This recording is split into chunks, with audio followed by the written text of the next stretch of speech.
Check 1 2. Check 1 2 3. Check check check. Check 1 2.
Chasing down the days of fear, chasing down a dream before it disappeared. I was aching to be somewhere near. Your voice was all I heard.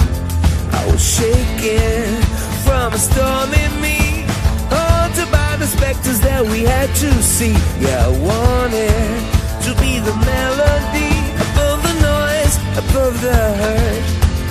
I was young, not dumb, just wishing to be blinded by you, brand new, and we were pilgrims on our way.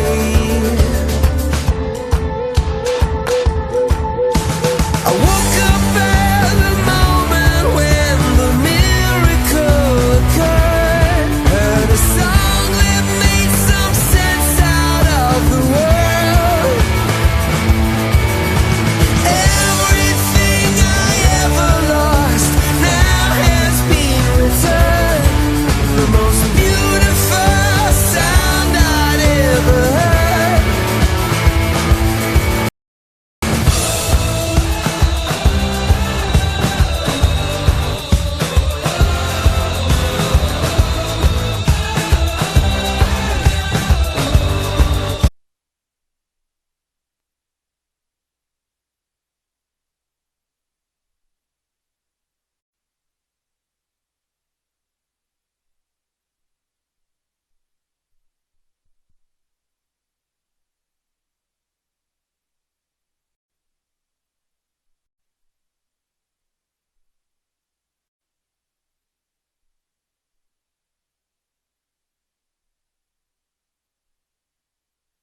Check one, two. Check, check, check.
Hello and welcome to all you guys watching back in Louisville. For Brian Davis, I am Jason Entz. We are bringing you the Louisville City FC versus Indy 11 match for the Lamar Hunt U.S. Open Cup third round. Live here from IUPUI's Michael A. Carroll Stadium in Indianapolis, Indiana. How are you doing tonight, Brian? Fantastic. This is a beautiful stadium, by the way. Oh, yeah, it is. Not bad. Despite the rain, it actually has turned out to be a pretty nice evening. Sun's out, and might actually have a decent weather for once for one of our matches. It looks like we're going to have a big gap, enough to at least fit in 90 minutes and knock this thing out. Yeah, preferably 90 minutes. I don't think any of us wants extra time at this point. No. We've had the extra time before the game, which is an unusual way of doing it, but we thought we'd switch things up here in Indiana. Exactly. For those of you who are just now checking in, a couple things with the lineup. Louisville City does have 6 new starters in tonight's match. In goal, Scott Goodwin, as always. Across the back from right to left, we have Sean Reynolds, Austin King, Tarek Morad, and Adam West. Juan Guzman is captaining the team tonight, and he has Magnus Rasmussen next to him in the center of midfield. Cross behind the strikers, you have Niall McCabe, Ilya Illich, and Nate Pollock, and Sidney Rivera from Orlando City is up top. For Indianapolis, you have Christian, I'm going to butcher this last name, but Christian Knight in goal, former Bundesliga player. Across the back, you have Kyle Hyland, Eric Norales, Greg Janicki, who's the captain, and Marco Franco. In the midfield, you have former U of L player Daniel Keller, Osman Melgares, Victor Pineda, and Don Smart. And up top, leading the attack, you have Brian Brown and Wojciech. And again, I probably butchered that one. Well done. Well done. You get nothing but an A for effort, if nothing else. There you go. Well, it could be worse. It could be hockey names, and I'd still be trying to figure them out. Yeah, we'd be here all night. So it looks like we're getting ready to kick off. I want to start off by saying, we had a rousing edition of the national anthem by the what appears to be a middle school band for Indy 11. Yep, they did a great job. Yeah, they rocked it out. It's not really a middle school band, but at times they kind of miss some high notes. We got a good Cooper's crowd here. Lots of people in purple. What do we think? 100 or so? Yeah, I'd say about 100. We had a good turnout, especially with it being originally a 7:30 kickoff. Hopefully, maybe the rain delay let a couple people get up here that maybe couldn't have earlier. Louisville attacking to start the first half, left to right. Indy 11 does lead the action, and we are underway. And for those of you guys listening, you can tweet us either at Lou Coopers, or you can tweet Brian at B_doing_work, or myself at JasonUK17. Feel free to tweet us any questions you have. We will try to keep you guys as entertained as we can over the next 90 or so minutes and answer any questions or respond to any tweets you have. The more inane the question, the better is actually what we're thinking right now. So, that's not going to be... Yeah, that was maybe the worst touch we've ever seen all season right there. Maybe. Could possibly be. Pitch is still a little wet. I think the guys are still trying to get used to it a bit. Yeah, the guys have only been on the pitch for probably about 20 minutes or so, I guess, to warm up. They probably warmed up a little earlier before the rain delay. And then we got a throw in on the side. Good clearance out back to midfield. Yeah, it looks like the Coopers decided to bring the nasty weather from St. Louis with them today. Good news was the delay this time was before the match rather than the middle of it. Well, we like to switch it up. We like to keep the weather, original. Sometimes, before the game, sometimes after the game. Sometimes we're going to act like there's weather and then no weather. Sometimes we're going to act like there's weather or there's no weather and then there's going to be weather. So, there's always we weather. haven't had yet is snow. There's still time. I mean, we do play in Louisville, so. That is the kiss of death right there. I apologize for the snow delay we're going to have on Saturday versus St. Louis. This is absolutely Jason's fault. I had nothing to do with it. So Louisville City still looking to get their first possession of the match here. This is definitely an interesting lineup with 3 forwards out there. This is an Indy 11 team that on the season in six matches has only allowed 9 goals. In fact, if you take away a 3-1 defeat, they've allowed exactly 1 goal in all their other 6 matches. So they're very stingy on defense, but they will always give up that 1 goal. Little space on the left. And, yeah, a little too heavy with the pass there. Goodwin sniffed it out pretty easily. Yep. Good job by Scotty there to communicate with his defenders. And a deafening roar from the Coopers. Deafening roar from the Coopers. I'm sure you can hear them all the way back in Louisville. And, of course, they're chanting Scotty's name. Well, you got to. You got to. That's our boy. Louisville's got to throw in here. Fortunately, we are a bit high up, so we won't always know who's who, but we'll do our best. The good news is we know the guys in white are our guys, and the guys in the other colors are not our guys. So we've kind of nailed that part of it down. After that, you're kind of on your own. Oh, very dangerous Sniffed ball. out nicely. Yep. Now we still having trouble getting our possession game going here. Looks like they're trying to settle and just not really getting enough.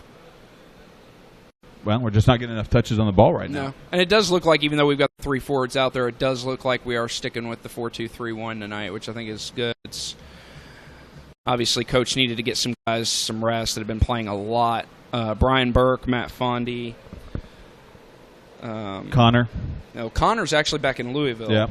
But Brian Burke, Enrique Montero, Charlie Adam, Aiden Quinn, Kadeem Dakers, and Matt Fondy are available on the bench if needed. Obviously, he wants to get them rested for the match on Saturday against that team from down I-64, whose name I shall not say. Just refuse to. We will not talk about those guys. Yeah. We'll chant their name plenty as we tell them we can't hear them on Saturday.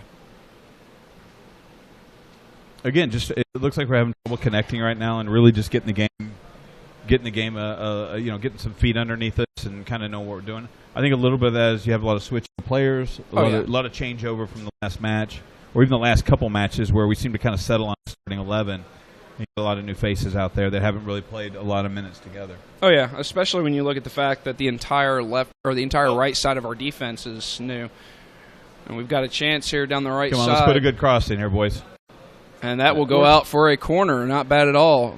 First real attack Louisville City's had all game, and let's see if they can get something off the set piece here. That's what I love about the high pressure that we play. You're going to get those kind of turnovers. You give up some stuff in the back when you play that far up the field, but more often than not, you can get those turnovers and get opportunities to really get the ball in dangerous situations. And it does look like it's going to be Magnus Rasmussen taking the corner here with the left foot.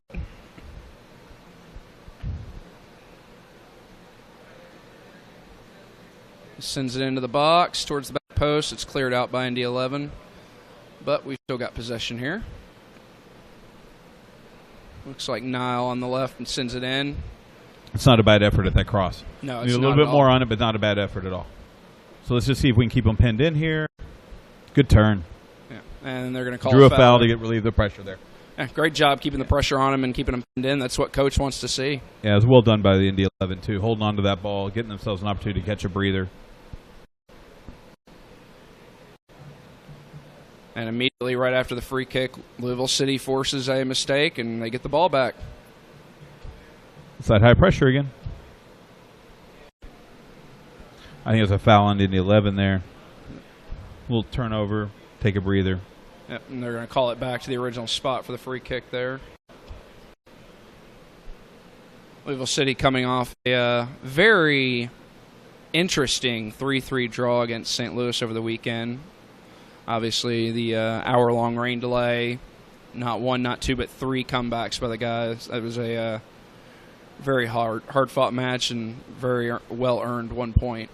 I think we can expect to see a really intense game on Saturday. Maybe chippy might be the best word to use. I think it'll be the referees are definitely going to have to take control of that game. Otherwise, it's got the possibility of really getting out of hand. It could be. I think it'll be fun up there having the St. Louligans back. Those guys were fantastic. I'm sure they're all listening to this game right now.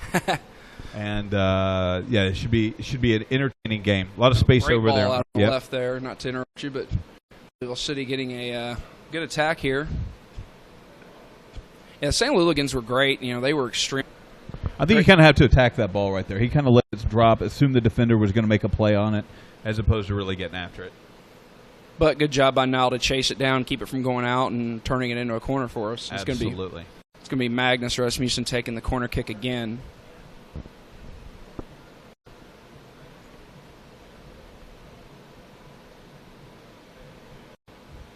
Whips in towards the back post again. Yeah. Oh, put it on. And oh. What a save. Yeah, if he puts that anywhere else but at the goalie, that's a goal. Even still, though, at that range, terrific save from Christian Knight, who actually played in the Bundesliga back in the 2000s. So he's got some international experience. He was also the 2012 USL Pro Goalkeeper of the Year and recorded 6 shutouts his first season in the league. 6 shutouts in his first 6 matches his first season in the league.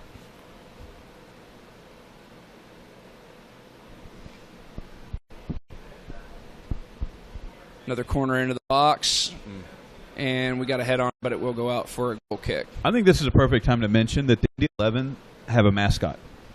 They do. We don't have one. I don't know what he is or where he is. Looks like some kind of pirate.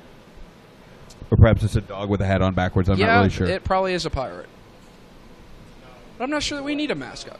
It's a dog. No, it's a dog, apparently. It's a dog. Zeke? Oh, he has a name? It's a Civil War dog? Bomb-sniffing dog, Civil War? Is that how they did that back then? We're getting some aid in the press box. I think they're on to us. They know we may or may not be members of the real press. Ball into the box taken care of there by Scotty. He has done a really good job. The first goal against St. Louis was, I don't know if you saw it or not, but it was just shocking. One of those plays you just do not expect from Goodwin, but he did a good job of coming back from it after that first goal.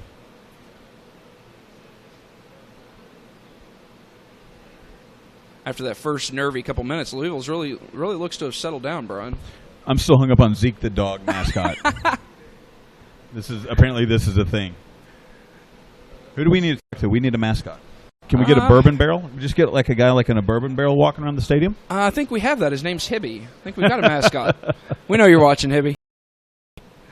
So we got to throw in over yonder. Isn't that how we talk? Yeah, we're from Kentucky. Good pressure. Great pressure. Yeah, great absolutely. Pressure. And that will go out for an Indy 11 throw. But Coach O'Connor's got to be happy with the way that they're fighting to get this ball back anytime they lose it. After that first couple minutes, they've really, really settled in. And we are now being educated on Zeke the dog. What do we need to know, Brian? Well, he's a new and friendly face to 2014. So I guess he's last year's, so new and friendly like everything else with the team. It seems like a little redundant maybe to call him a new and friendly face when everything's new and friendly. He's an English Mastiff, a protective yet gentle dog, not really the kind of mascot I'm looking for. Same breed as the 11th Regiment leader Lew Wallace, bestowed as a gift to the Sultan of the Ottoman Empire in the 1800s. So what you're saying is the Indy 11 can trace their ancestry back to the 1880s. So thank you very much for your help. Appreciate it. These guys are, this is a powerhouse team. These are the kinds of things you don't get on the TV or USL broadcast. That's right. You're welcome.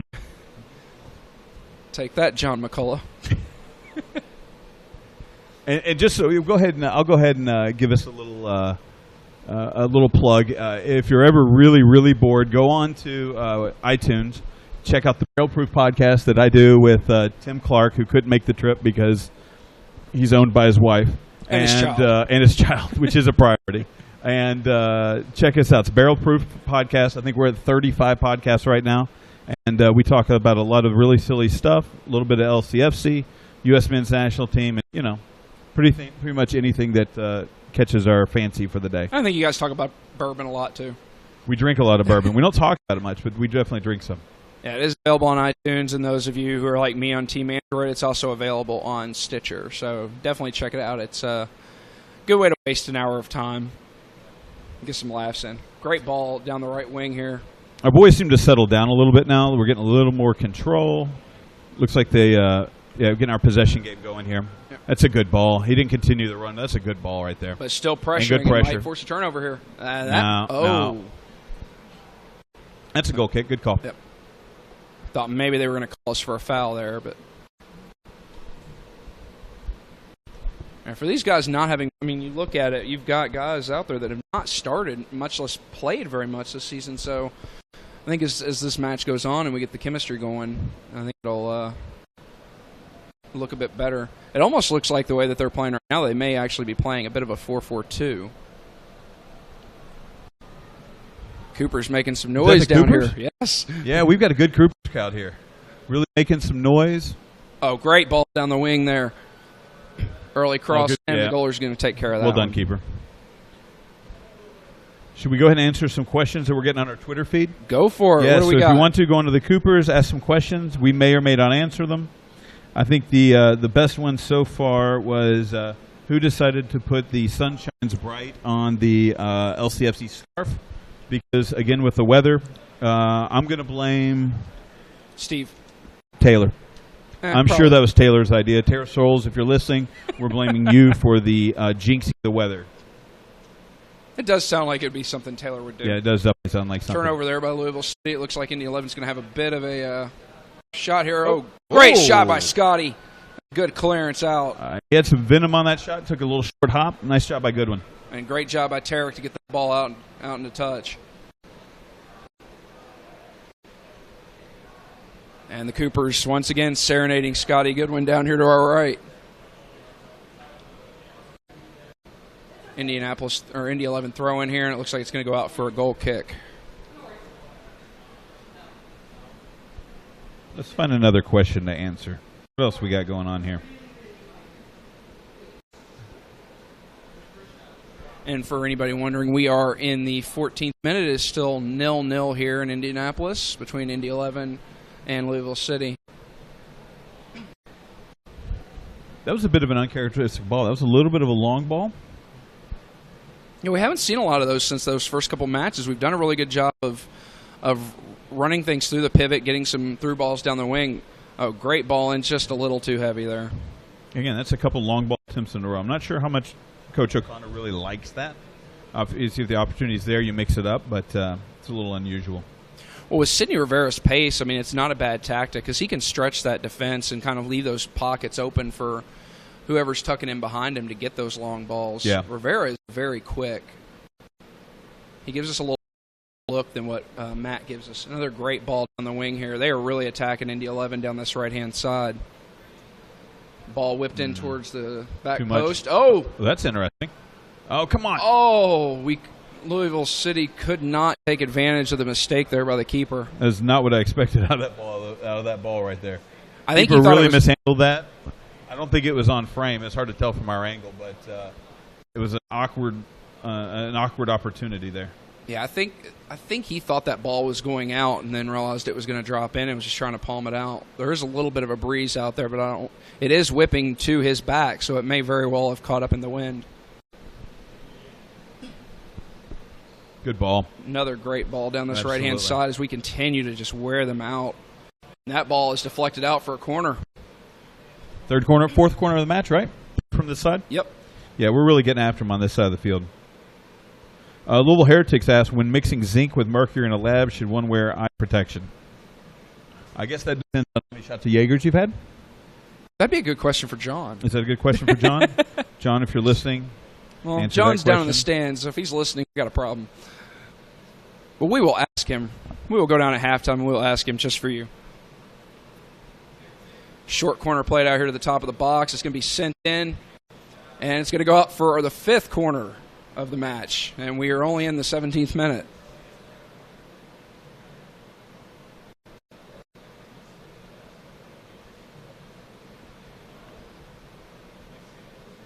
And this one will be whipped into the box towards that back post. And it looks like it's going to be cleared out, but it's going to fall to Louisville City, and the volley is going to be cleared back out as well.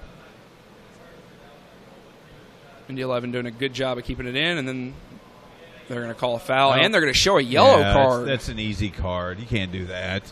I know you're trying to slow the guy up, but the ball's out of play.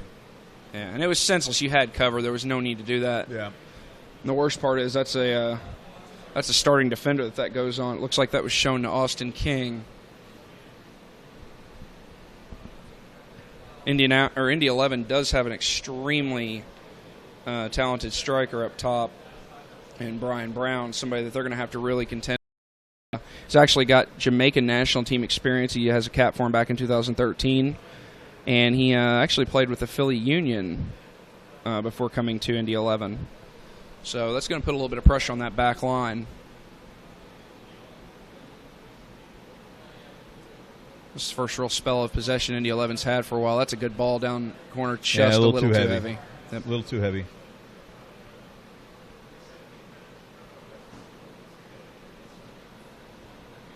What stood out the most to you in regards to both Indy 11 and this new lineup for Louisville City so far? Well, I mean, after the first couple minutes, we really kind of settled a little bit. It looks like the possession game's a bit more. They're obviously still playing that high line that Coach Connor likes to play a lot, really getting up and pressuring the ball. And, again, we seem to – you said it a couple times. We seem to find a lot of opportunities, a lot of space, I guess a lot of joy on this right-hand side. And as we say that, now they put attack down the left, but that ball is going to be just a little too heavy as well. But we still have possession out there.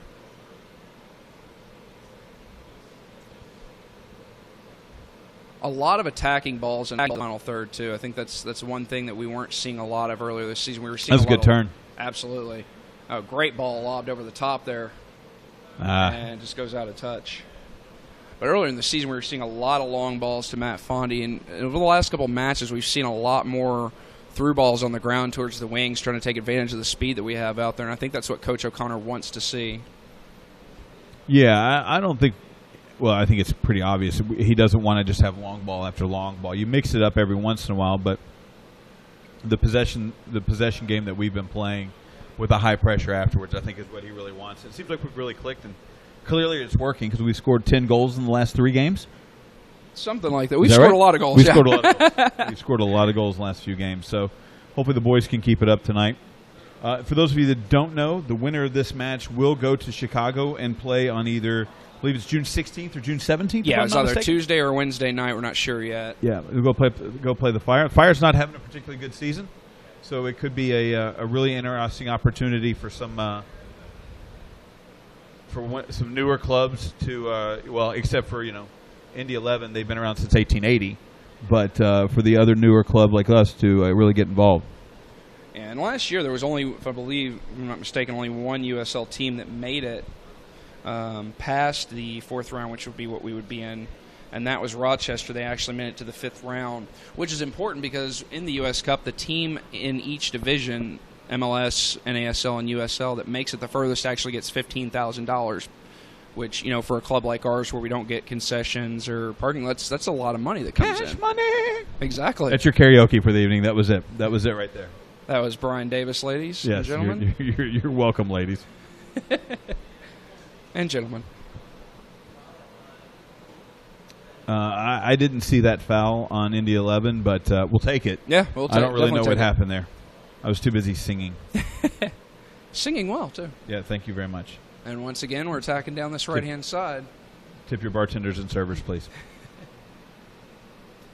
Indy 11 last year, U.S. Open Cup, they actually had a heartbreaker. The NASL teams come in this round, so this is Indy 11's first match. Last year, they were able to win that 3rd-round match. And then in the 4th round, they went and took on Columbus Crew. They were actually up 11 men to 9. They had a 2-man advantage in extra time, and in the 112th minute, they conceded a penalty, and they lost 2-1. Which is, anytime you're up 2 men and you lose, it's got to sting. Yeah, I'm not good at math, and it's not really my thing, but I'm pretty sure that's a numerical advantage for you. Yeah. And it should make the game a little easier.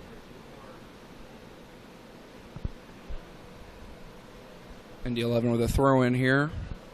So still tied up at the 21st minute. A little throw-in by Indy 11.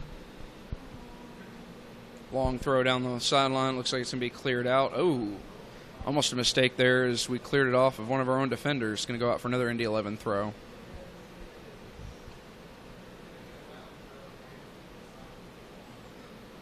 And despite the rain delay, it has really turned out to be a beautiful evening here in Indianapolis. This is probably some of the best weather we've had for a Louisville City match in a long time. Hopefully we can get this again on Saturday. It's actually the best weather in any Louisville City match in the history of Louisville City matches. And the referee, it looks like, is talking to both an Indy 11 player and a Louisville City player in the box, kind of calming them down a little bit. Yeah, it looks like we can expect a long throw here. Yep. Tossed into the box near the penalty spot and cleared out by Louisville. Oh, that is a horrible clearance. I don't really know where that ball was supposed to go. Trying a little too hard to keep possession here rather than just clear it out. Finally sent back out to the midfield.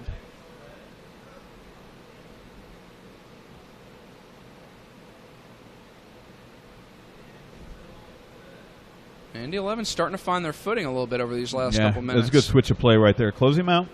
It's sent out on the right, sent back into the middle, near the penalty spot, and he slips and falls as he takes the shot. What a break for Louisville City. Really good. That's a quality 1-2 game right there. Put us in a bad spot. I can say us, right? Yeah, Louisville City's still at 6s and 7s right now, just trying to get this ball out. That's Sit good. Deep Good in the one's got box. that. Scotty with a great punch out. Oh, and that's going to be a foul. And both players are down here. It's going to be Indy 11's free kick. Nothing malicious, just both guys going for the ball there. Game's already getting a little testy, a little argumentative right there. Don't know if he's going to show a card. He is calling a player over for discussion here. You know, I don't think we're going to see a replay of that. I'm just going to give my personal opinion. That was a 50-50 ball. And I know it was ugly with the clash. Both players are down. Nobody's happy about it. I don't see a foul going either way. Yeah. And I'm not just saying that because it looks like it's Indy 11 foul. I think you just let them play there. That's everyone's going for the ball there, and I think it's a 50-50 ball. So. And good job by the ref to call the captains over and just kind of talk to them and calm things down, let them know, some of the rough play needs to stop. Free kick sent in, and Scotty's got it easily. That's poor. If you're Indy 11, you can't be happy with that. No. See if Louisville City can get some possession established here. It's been a couple minutes since they've really been able to get anything going.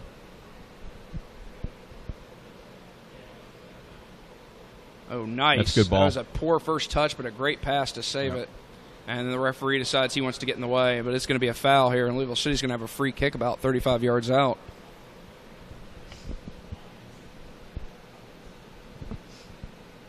Speaking of free kicks, that third goal Saturday, if you haven't seen it, ladies and gentlemen, go back and watch it on YouTube. It was just a terrific, terrific goal to tie that match up and get a point for us.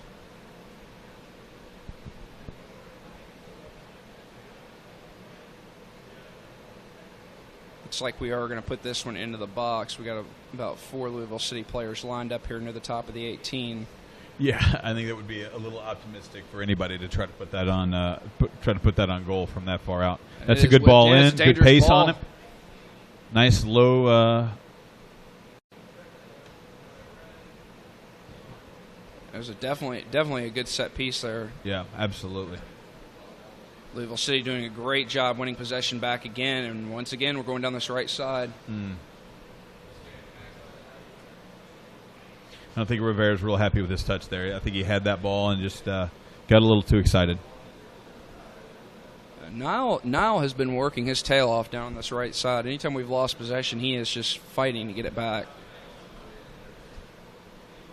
And that ball's headed straight up in the air, not something you see every day.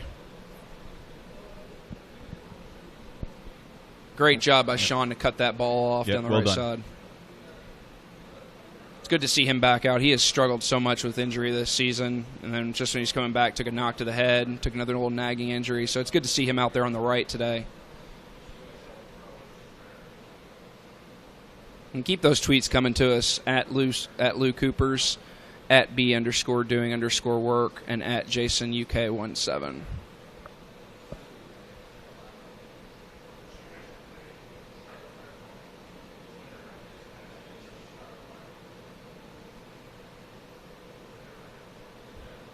Indy 11 keeping possession here, but Louisville, again, doing a great job just keeping the pressure on him right now.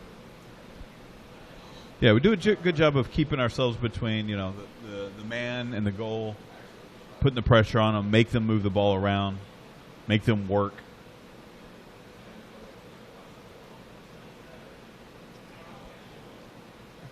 Good job keeping that pass from getting through, and right as he's getting ready to turn, slips and falls. And they're going to give another free kick, a little bit of a soft one there. It looks like to Indy 11, about 30 yards out. I think that's a little weak, but I'm a homer. Another dangerous position for an Indy 11. Yeah, where we got about 30, 35 yards out, probably something like that. Yep, and on the right foot too.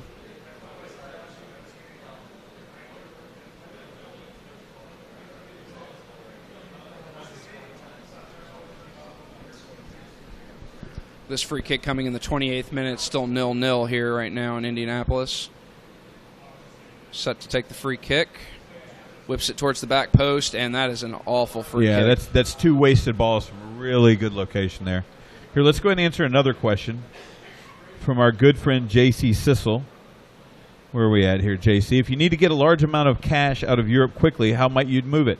Asking for a friend at the Bar à Lac Hotel in Switzerland. I don't know. I've heard there's an organization over there that does a really good job at moving large amounts of cash, say from Middle East, maybe a oligarch in Russia. Well, I think the trick is you get your home nation or country to put offers in for a World Cup, and then that's how you get the cash in hand. How you move it out of the hotel itself. It seems like it's gotten a little more complicated over the last 24 hours or so. See, most people prefer briefcases, but everybody goes to the briefcases. You got to be subtle. Go with the duffel bag.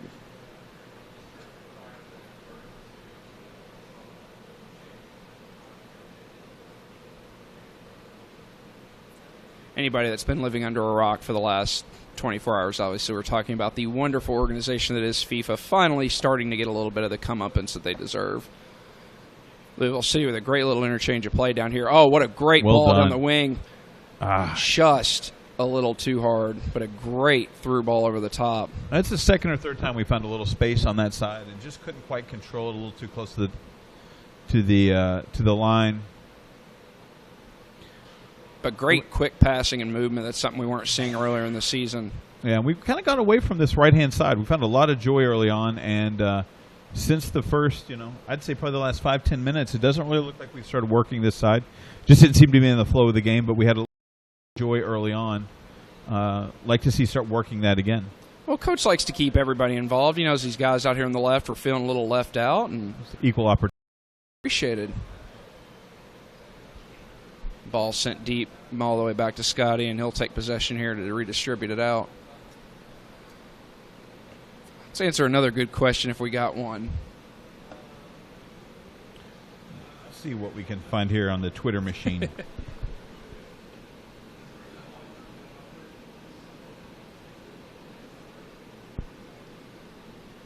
How many licks does it take to get to the center of a Tootsie Pop? Let's ask Dan. Dan, what do you got for us? That's our cameraman.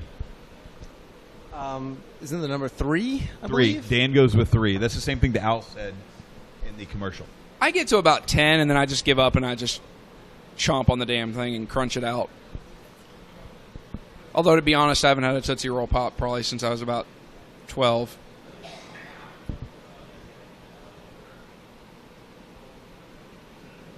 The better question is, what's the best flavor of Tootsie Roll Pop?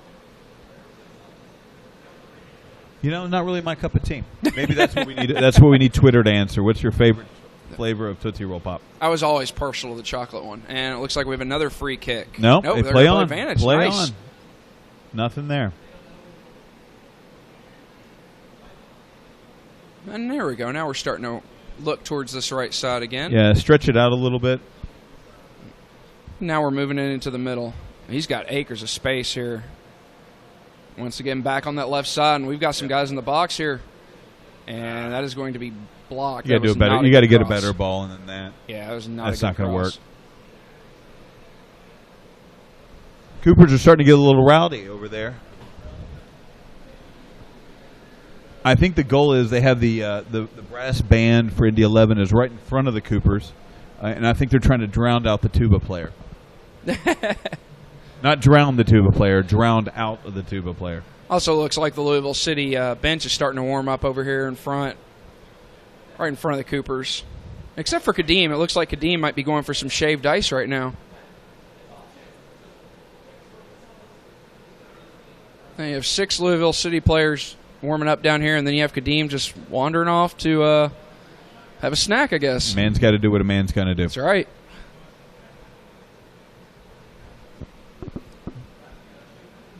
Indy 11 winning possession back here.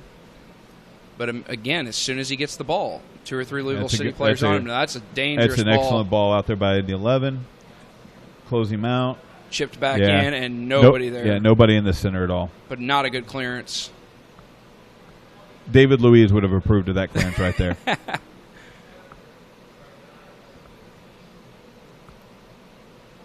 Ball whipped in towards the back post and cleared out. Looks like it's going to be an Indy 11 corner here. And I believe that's their first of the night. That was a dangerous ball right there, too. That was a really good ball to the far post. And the press box shaking here as the Indy 11 fans rattling the metal bleachers. That ball's whipped in. And it looks like the referee has called a foul. So that'll be a Louisville City free kick. 34th minute here. It's still 0-0. Louisville City and Indy 11.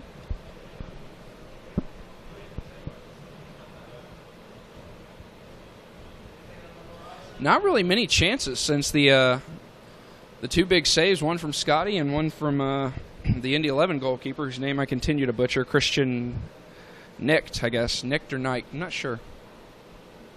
Whatever you want to go with. Yeah. He can't hear me anyways. Yeah, he has no idea. No, I think you're right. I think we've had some good chances, some good crosses, but they've been dealt with really well by the by both sets of defenses, and kind of a stalemate at this point. I feel like we've had a little bit more of the possession, especially after the first couple minutes, but real opportunities are probably at 1-1. It looks like we're going to have another free kick here about 40 yards out. Louisville City sending a couple bodies forward, but it looks like this one might just be played short. When is USL going to invest in the foam for the free kicks?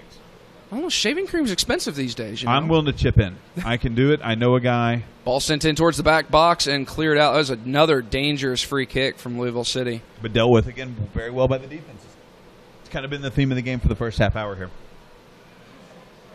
Indy 11 very good at defending the free kicks, not so good at taking, which has been the mantra of their season so far. They've done very well defensively, but just cannot find goals. Another cross whipped into the box there.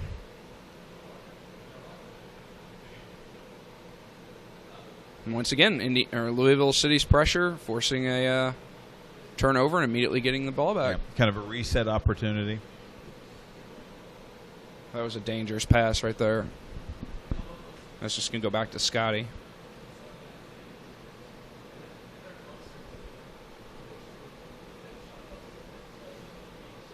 Now, with this being the Open Cup, obviously, and like all the other matches we've had so far, and we know not all you guys are longtime soccer fans, this match cannot end in a draw. If it is level at 90 minutes, cross block, but this ball looks like it might fall to Louisville here. Once again, Nile doing a great job. One side of the pitch to the other to win that ball back. Yeah, that cross was late in there. Nate was open in the middle and just couldn't get it to him in time. He got on the right side of his defender. Indy 11 with a counterattack here.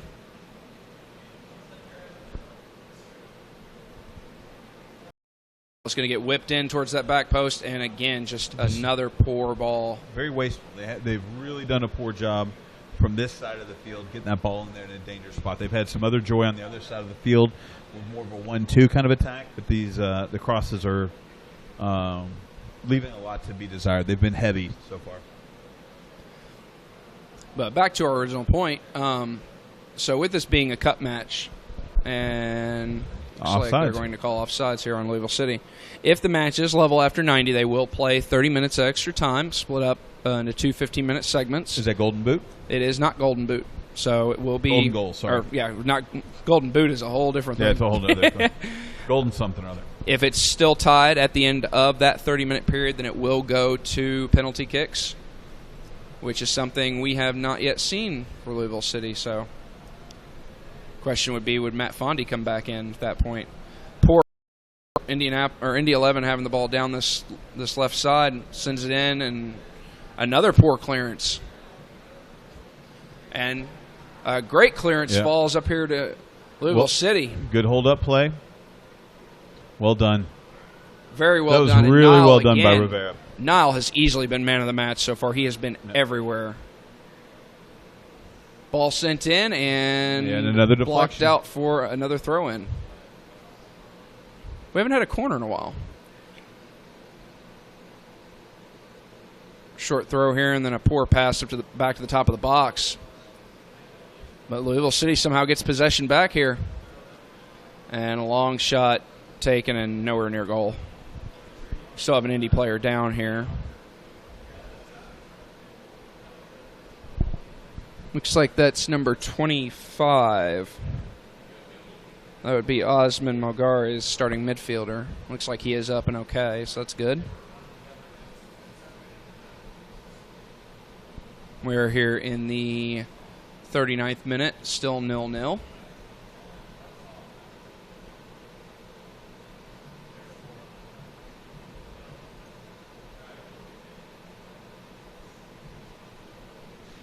Couple questions from Pacey Edlin. Andrew Pacey Edlin. I don't know his last name. Edlin definitely is Pacey. Two questions. Do aliens exist? We've all seen Dennis Rodman, so yes, aliens do exist. And the other question is, for the most part, is this the same Indy 11 side we saw in the preseason? Things getting a little chippy down here. We'll get back to that question in just a second. Both teams feeling that the throw-in should be theirs. Referee had to come over a little bit and talk to some people. Aliens, yeah. Aliens definitely exist. Don't know if they're from outer space, but as for the Indy 11 side, they actually lost one of their biggest players, Kleberson, who some of you longtime soccer fans may recognize from the 2002 World Cup, winner with Brazil and played for Manchester United for 3 seasons. He actually tore his Achilles in training a couple weeks ago and is out for the rest of the season. And at 34 years old, an injury like that's very difficult to come back from. Once again, great pressure here by Louisville City. Indy 11 on a little bit of a counterattack. Louisville City has done a good job that when the pressure has broken, they've gotten back and prevented any sort of real attacks. There's only been 1, maybe 2 instances where they've given up anything.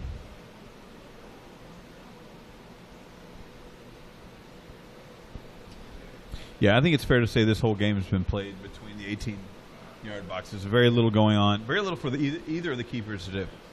There's been some great interchanges in the middle, but just nothing in that final third, really. Now, this is the one thing that a lot of Louisville City fans are still see, because this is what led to our first goal, or St. Louis's first goal against us over the weekend. Just back passes, trying to keep possession and work out from the back rather than kicking it down the pitch.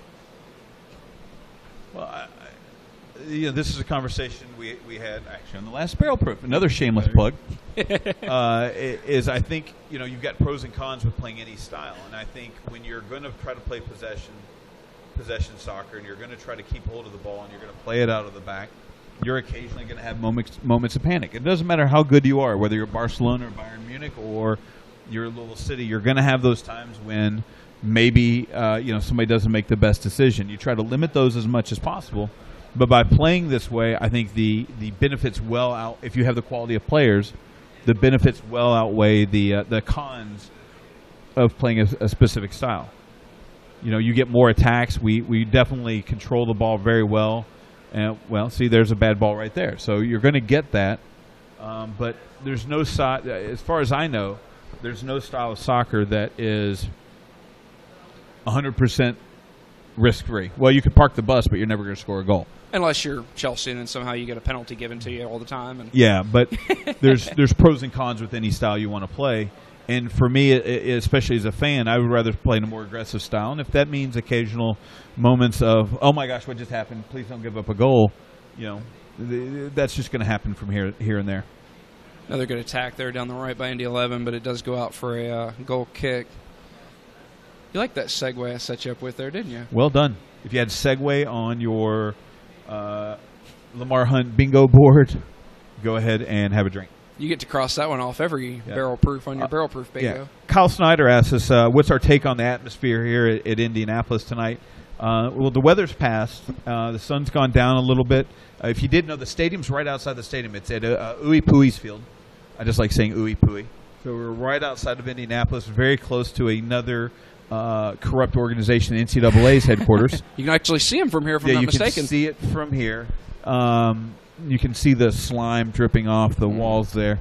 But and also, I think it's a really good crowd here. The Coopers are definitely making a lot of noise. Good crowd over here. You can hear some chanting and some singing.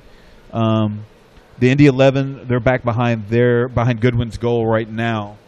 And they've got a good crowd, too. Yeah, the Brickyard Battalion are a bunch of really good guys. Again, they welcomed us a lot of hospitality today, and they're very passionate about this team. Normally they have a much bigger crowd than what they have tonight, but it is a Wednesday night, and it was raining, so you can't judge them off this, but they usually have about 9, 10, 11,000 people here for their NASL matches. Yeah, I think they averaged something like 10,000 a person a game last year, even though they didn't win a game. Oh, dangerous ball into the box there. Keeper punches it away. And he is still down. He might be a little injured. He's trying to get back up. And he's limping. He's definitely hurting. So, soccer ethics question for you. Your keeper is down. You don't play the ball out. If you turn it over, do we have free reign to go at goal? I would say so. I think that's why he tried to get back up. The referee's coming over to check on him. He's definitely hurt. They should have stopped play a minute ago. He's been down for a minute. Yeah, it looks like he may have just gotten the wind knocked out of him, but the way he is limping, I don't think that's the case. I think he took something to the hip, and he is probably going to have to come off. The good news for Indy 11 is they have two really good goalkeepers, so there's not much of a drop-off at all.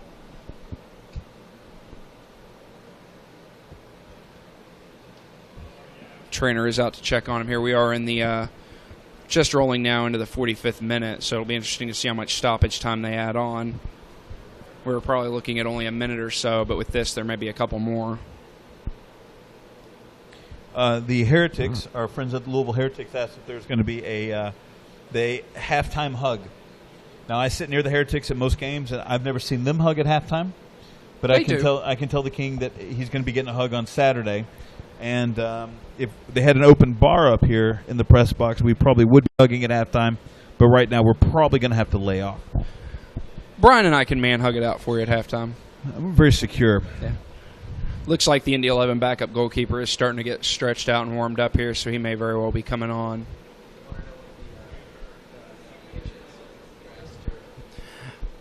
Looks like we had a question on the YouTube stream about the turf. I do believe it's artificial.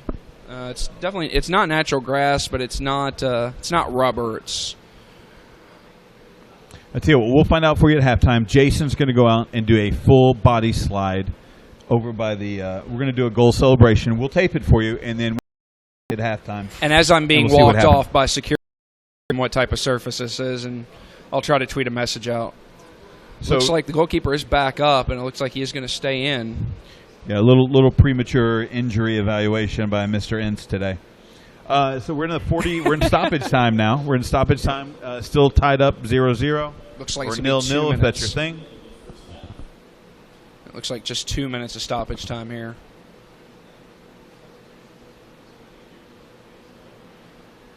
Indy 11 trying to get something here before the half. Had a chance there, but just a poorly played ball, and it's going to be cleared out.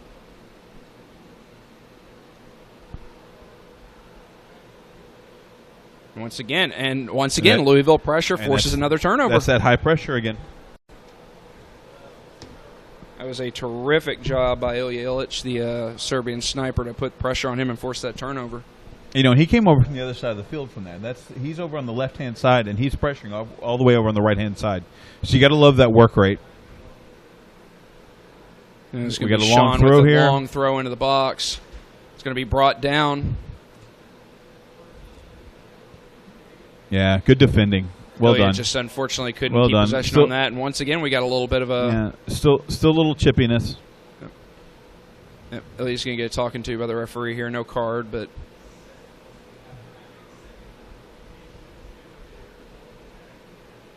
We are into the second minute of stoppage time here. This might be the final kick of the half.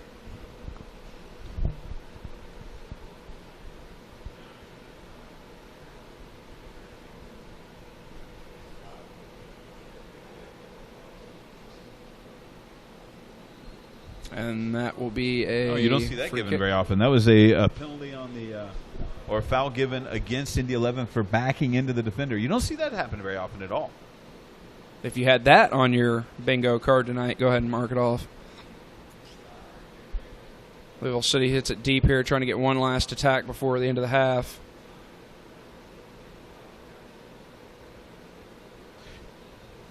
And it looks like that is going to be the half, and it is going to be Louisville City 0, Indy 11 0. We will be back with you after halftime. Continue to keep those tweets coming, and we'll be back with you for the second half. See you in a few.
Welcome back. We are back here for the second half. Louisville City versus Indy 11. We are getting ready to kick off here momentarily for the second half. Guys are having their final talks. To no surprise, it is still 0-0 after Really? halftime. Yep. Nobody scored at halftime? Nope. 0-0 when we left at half, and 0-0 starting the second half. You know, very unusual. It is amazing how often that happens. You'd think it would happen less. Well, you know, it happens a lot in the Italian leagues where you get more of purchasing, buying of wins and losses. But, you know, here in the States, where it's a little harder to corruption's a little easier to prove, not such an issue. And just to go over some stats here. Yep. Just to go over some stats, it does look like Indy 11 had more of the attacks, believe it or not, when it was all said and done. They actually had 9 attacking opportunities to Louisville City 6.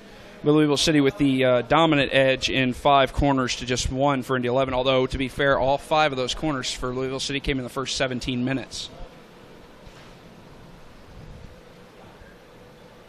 There have only been one ball so far, and that was on Louisville City. We did have, a couple bookings, or one booking, I believe. So for all that possession and early attacking, they haven't done much with it. Now, we are underway here in the second half. Louisville City again attacking right to left this half.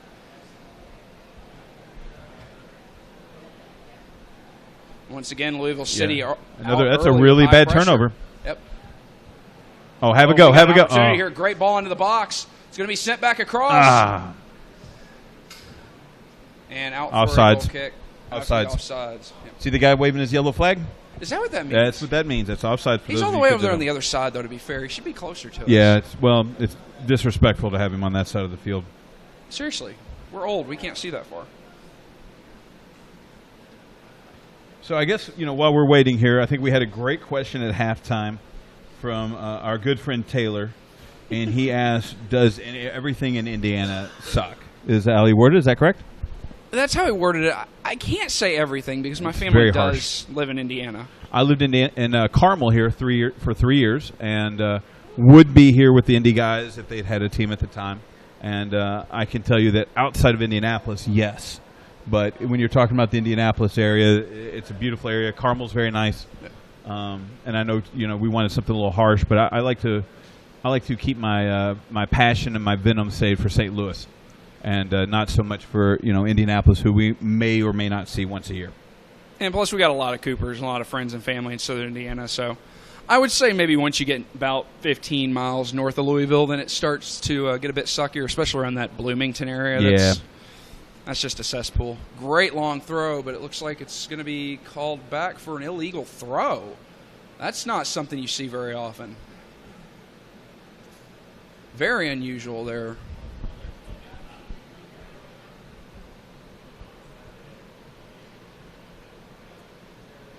I do like that Louisville City continues to attack the side closest to us. It makes things so much more enjoyable. Indy 11 here with some pressure. Getting the ball out wide and back into the middle. They're doing a good job right now of keeping some good passing lanes open and just keeping Louisville from getting that final touch on the ball to take it away. But Louisville's pressure once again does force it back out. Yeah, I was really surprised by that possession statistic. It was 45-55, but I thought we even had more than that, though, going into the second half. Yeah, I think early on it was, 5 minutes or so, it was a lot of Indy 11. We had that stretch there for about 10 or 15 minutes where we really dominated. But after that, Indy 11 really seemed to get their footing down. Right. Another spot where they had an opportunity to create something there, and just another poor pass in the final third by Indy 11. And you can see why this team has struggled to score goals this season. They just really can't seem to find that final ball. They almost remind you of Arsenal at times, just good passing attacks, but then when they get down in the final third, they just can't find that last ball. I thought as a Spurs fan you might appreciate that. Yeah. It's tough for me to compare NASL teams and USL teams versus some of the best teams in the world. But I figured I'd take a shot at Arsenal. Why not? Why not? And of course, Taylor says Indiana is the worst. Admit it. So yeah, there's your Ask a Cooper moment from our good friend. All right, so another question from Kyle Snyder.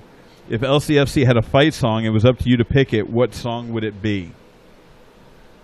I got to think about this for a minute. Now, keep in mind, I am a country fan and a Buffett fan, so that probably just I think so we I may just not lost recognize any of the songs that you name. I think we just lost 100 views on our YouTube feed, so now we're down to 5 people. Yep. Another dangerous cross there, and very dangerous here in the back for Louisville City. Luckily, Scotty just clears it out. And that's that was a dangerous, but that's what you're going to do if you're going to play that way. That's the way it's going to go. By the way, if you happen to see a dead bug on your video feed, it's because Dan killed one. So that happened. I don't know what that thing was. Yeah, I was going to say there's one on the outside. So for those of you who top left corner, if you see it, it's an extra out of Jurassic Park world. So run. And apparently run Dan for your cannot lives. figure out the difference between a bug outside the glass and inside the glass. Oh, and there things we are go. starting to get a little chippy out there again. There's some slide tackles coming in here. I thought that was It was a good tackle, but it's starting to get chippy. What's going to Really? be called here? You're not going to call any of that stuff in the middle of the field, and then you're going to call that at the end there?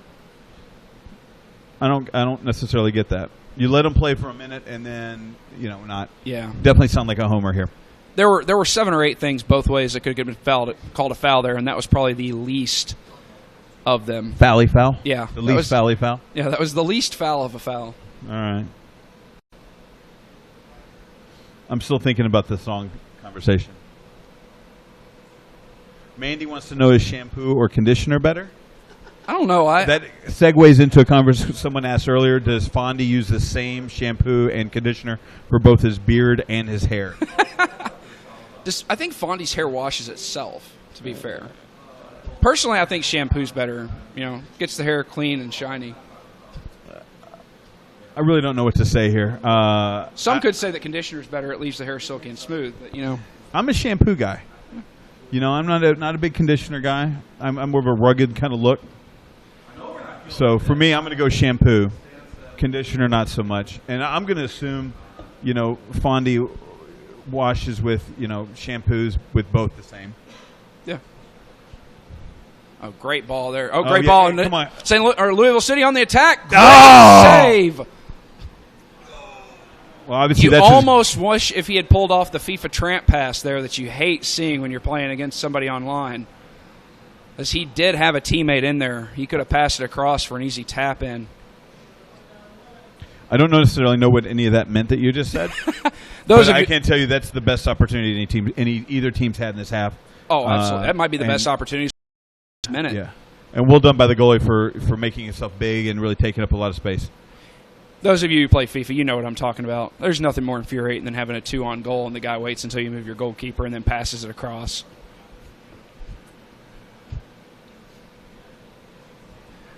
Now, while we talk about Fondy's hair, as Louisville City gets another good attack going here, question's also got to be asked about Enrique Montero's hair. Now, he says he doesn't use any product. I've watched him run around for 90 minutes in the rain as the ball is sent in here to the back post and cleared out by Indy 11. He says all he uses is a magic comb. I don't know that I believe that.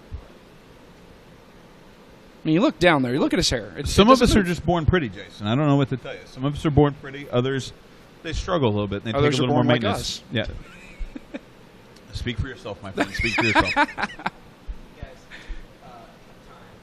Yeah. So we are in the 53rd minute here. Still 0-0. Again, keep in mind this match cannot end in a draw. If it is level after 90 minutes, then we will go to extra time. Speaking of hair questions, Kyle Basham asking for a friend. Who has better hair, Breck Shea 3 years ago or Breck Shea today? And the answer to that question is none of the above. Yeah. They were all horrible and should be banned from any hair conversations moving forward. I don't know. I like the Brianna Tarth look. Not a fan. I didn't say I like it on fan. him. I just said I like the Brianna Tarth look. He can't pull it off. She can. So a little clash on the field. We had 2 players down. Everybody seems to be okay. Just taking a little water, take a little breather. Can of Magic Spray. I don't know that USL can afford Magic Spray. I haven't seen it yet. By the way, best tweet I saw today about the FIFA stuff going on today was FIFA going to show up. Their lawyer just have a can of Magic Spray at the trial. phenomenal tweet. I wish I could give credit to whoever asked that. But, yeah, that was the best tweet of the day. Definitely a better line than the whole, this is the World Cup of corruption and you just got red-carded line. Oh, yeah. But you get an A for effort. Doubt they're watching, but our buddies back in Louisville on ESPN, Jason Anderson and Andy Sweeney, were trying to come up with their trying to out-worsen that pun this afternoon. Had a couple pretty good ones. Is worsen a word? It is tonight. Okay, fair enough.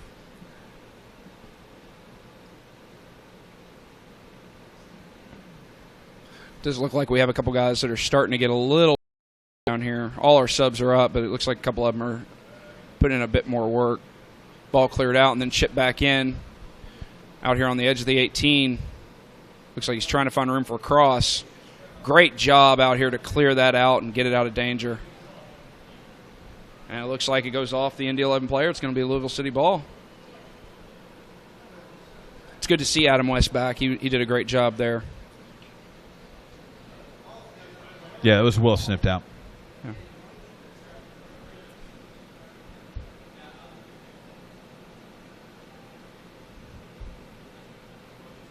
And just a badly timed pass over the top there, but it looks like we might still get something out of this here.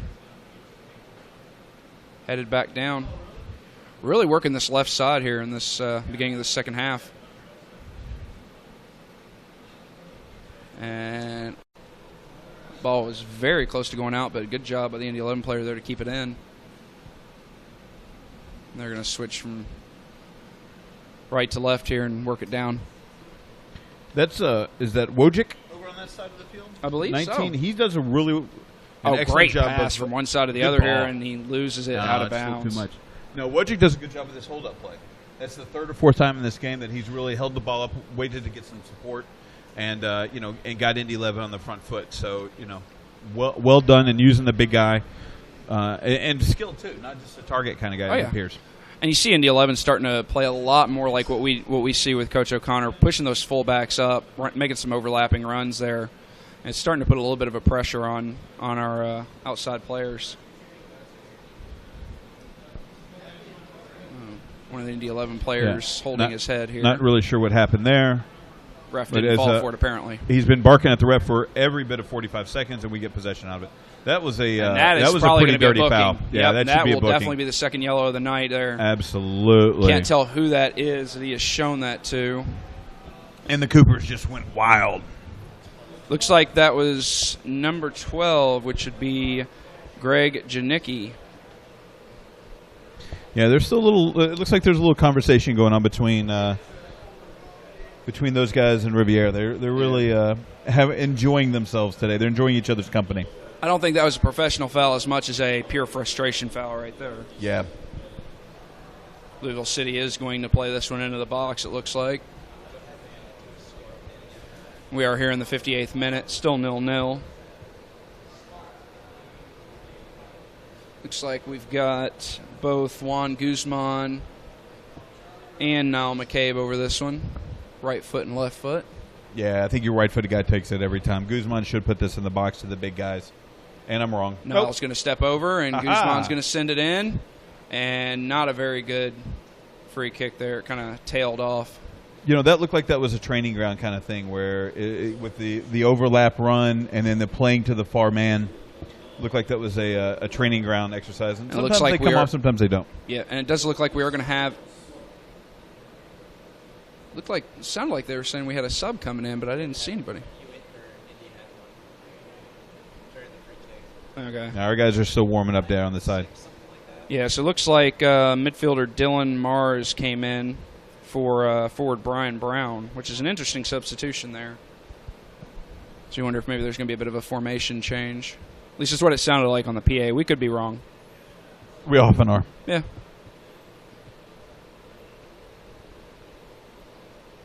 But I was always told if you try your best, then you can't lose. Okay.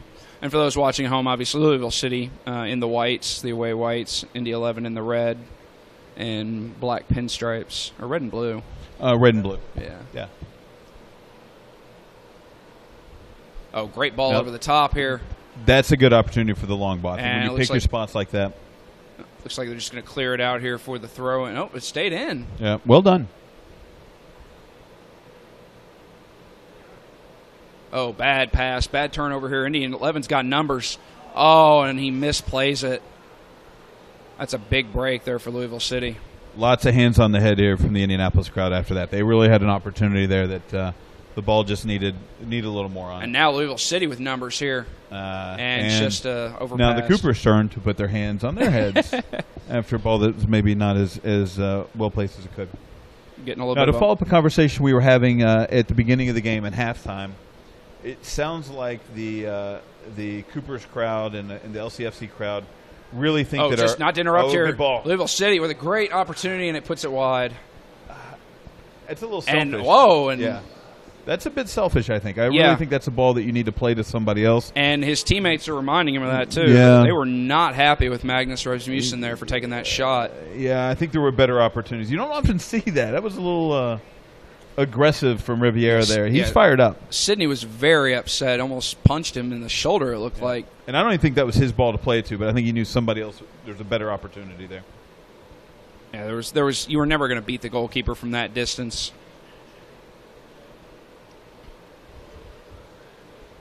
But back to our point, we definitely got some information in regards to what was going on with the Coopers and the band.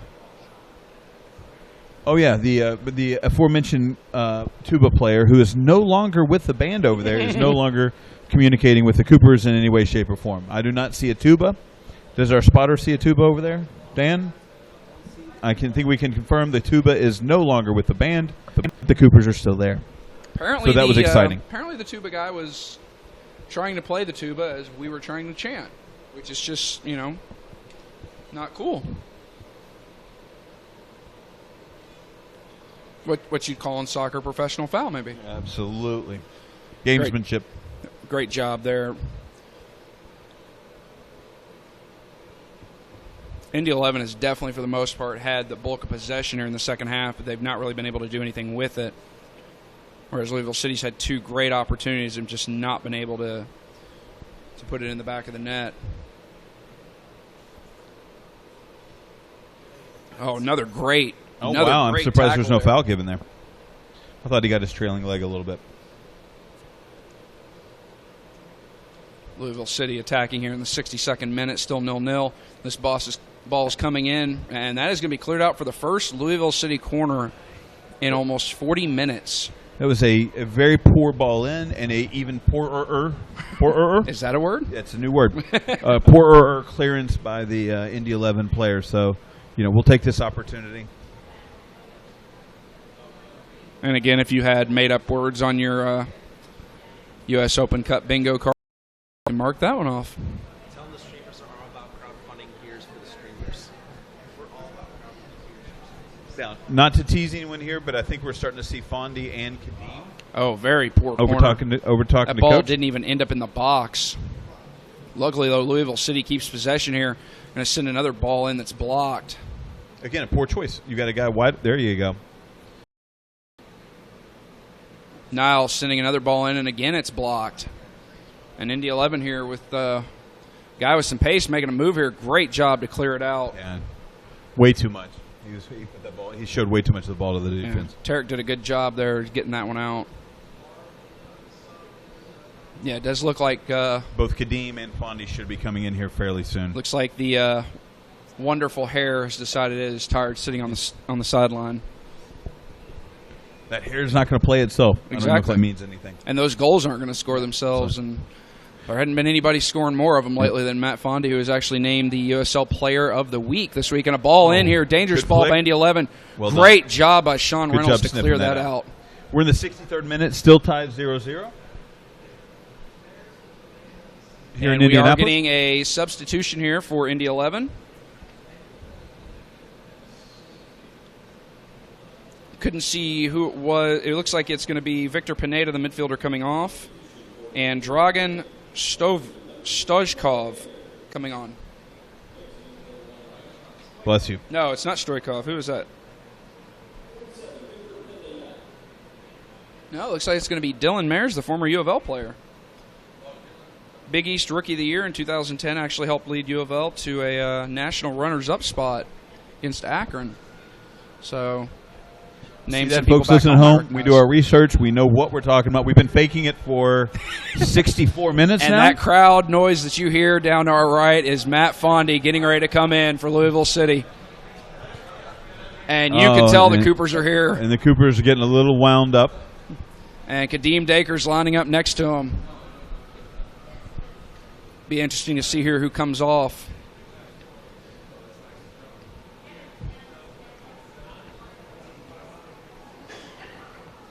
Another dangerous should be ball.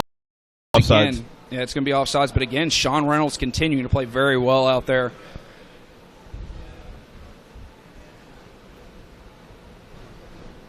And you can hear the Fondy chant going up. Illich, looks like it's going to be Niall McCabe coming off for Kadeem Dakers and Ilya Illich coming off for Matt Fondy. So Louisville definitely upping the attacking power out there right now. And you hear the roar from the Coopers as Matt Fondy takes his place on the pitch.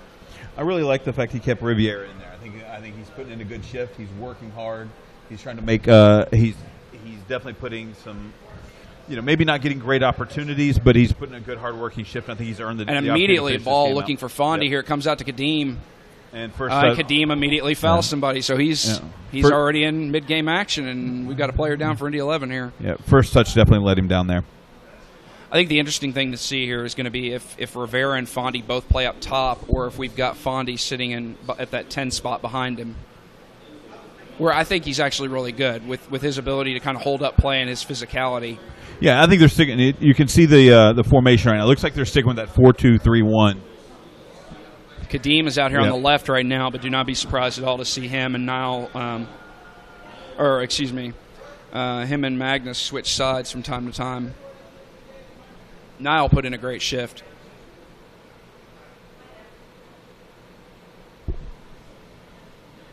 And that ball's going to go out for a Louisville City throw-in here. We are in the 67th minute.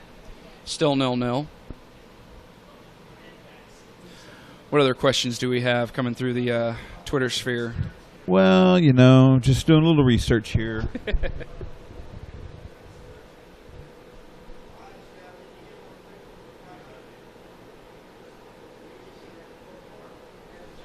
Just so you know, if you hashtag Ask a Cooper, and if I could figure out how to get Twitter to work, we can definitely find your questions. Oh, so that's how Twitter works. Ball kind of being pegged around here in midfield, and that's going to go out for another Louisville City throw-in.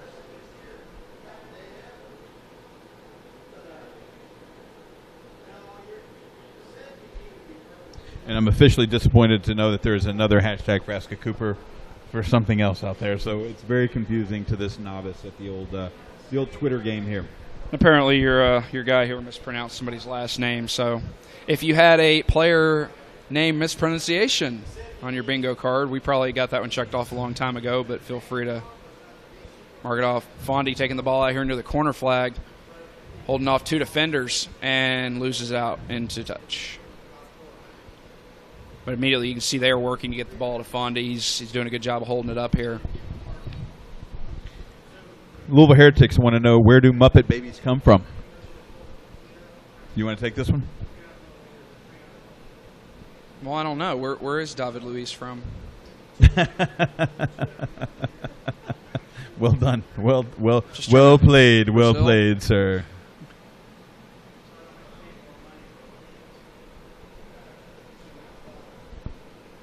No, I assume he's a Muppet baby.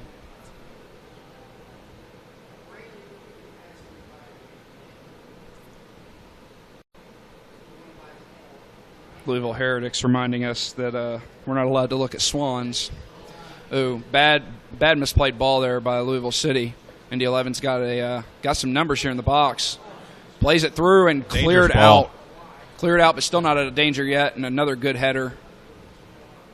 Still not out of the woods yet, though. But another good job by Adam West. He has put in a terrific shift out here at left back today. It's good to see him back.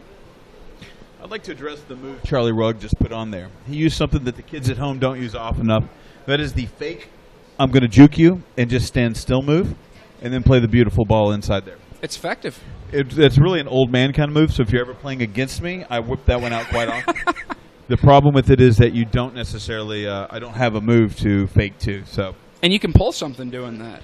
Yes. Though it's not easy. No. Although if you're Andre Pirlo, it works every time. Absolutely. And then Adam West with the I'm going to fake back to the inside and then keep sprinting move. Another poor. Louisville City has had some very poor clearances and passes that have led to some turnovers here in the last couple minutes. Dangerous ball into the box, chested down. Boy. Luckily, does not fall to anybody, and Louisville City is able to clear it out for a throw. But another dangerous attack there for Indy 11. Really poor touch. I can tell you there's some very unhappy Indy 11 fans near us right now. It was a very poor touch and a great opportunity that they kind of squandered there. And if it had been on the side, I'd been just as upset. Throw into a wide-open guy, crossed into the middle.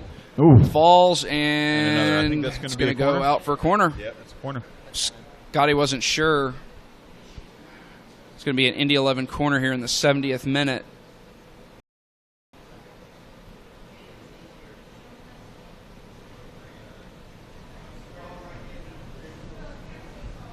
Ball whipped in towards the penalty spot. Oh, Indy 11 had a guy, but he just went up a little too soon there. Still 0-0 here. Still looking for our first goal. Fondy chasing down the goalkeeper here and forcing him to send it deep. Kadeem and Fondy has gotten on the end of some balls, and just as I say that, here goes Kadeem with a great run down the wing. Ball. I'm going to say Kadeem has not really had an impact yet, but that was a terrific run, and that's what he brings with that speed. And it's back out to him on the wing here. He's going to send it into the box. Yeah, I just couldn't find Riviera. Just need a little bit more on it. Yeah. Headed out by Indy 11. You know, really in the second half, we haven't done a good job of controlling the ball at all. Oh, deep ball down here. Yeah. Good job holding it up, waiting for numbers. Great clearance there. And now Louisville City on the attack, and they lose it again. Nope, but Kadeem has now switched out to the right. And he's going to overlap here. Oh, dangerous ball played in there. Takes the shot, and that is going to go out for another Louisville City corner. 72nd minute. You can really see that. You can really see that pace difference that Kadeem brings to the game when he comes in, especially fresh like that. Oh, absolutely. With his running and, well, you know, that's the definition of pace, apparently. Exactly. Remember, in soccer, it's pace, not speed. Yes, that's right. Cooper's chanting down here.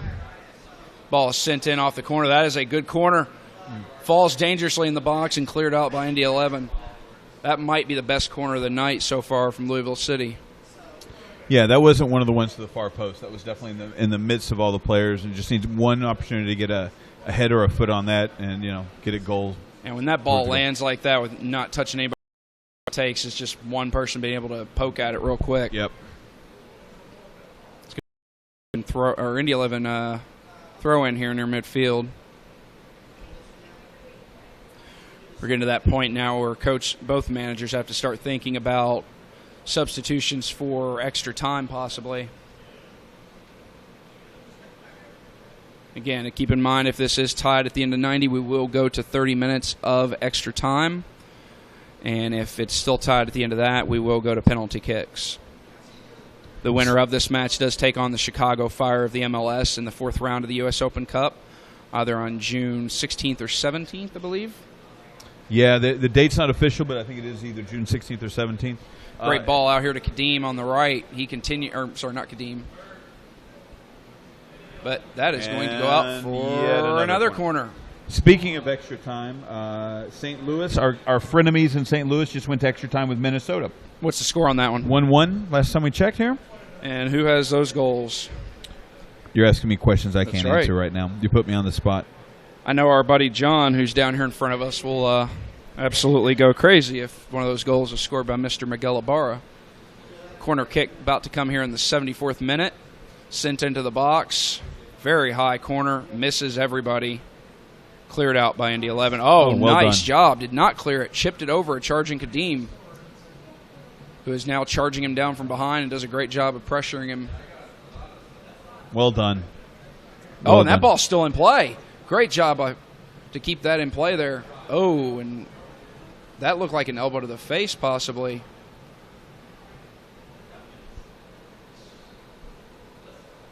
Looked like it was Juan Guzman that's down in some pain right now, and they're waving over the training staff. He is banging his fist into the ground right now, and he's in some obvious pain.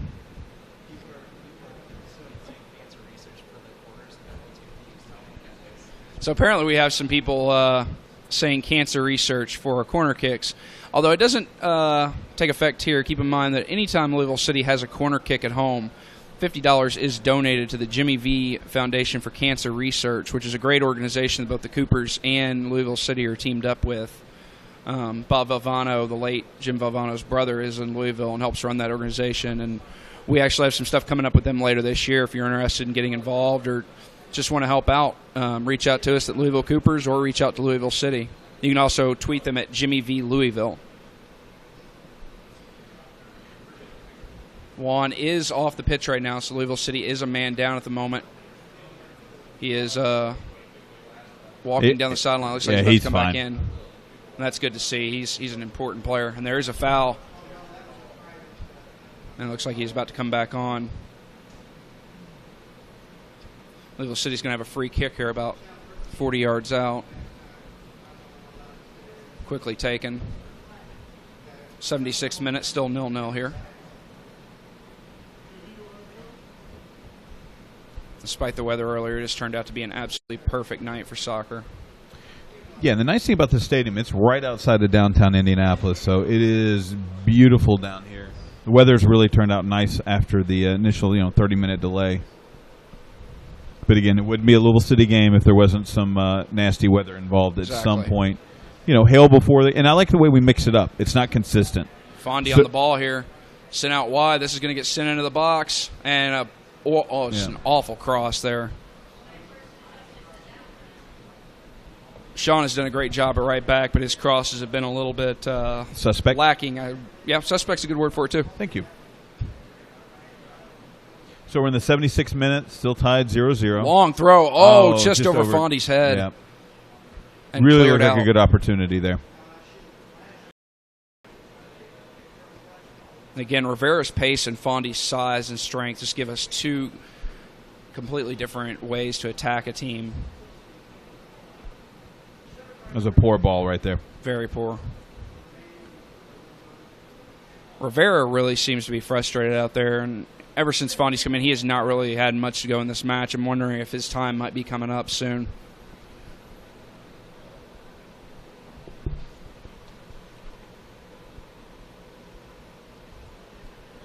We have 13 minutes left in regulation here, plus stoppage time.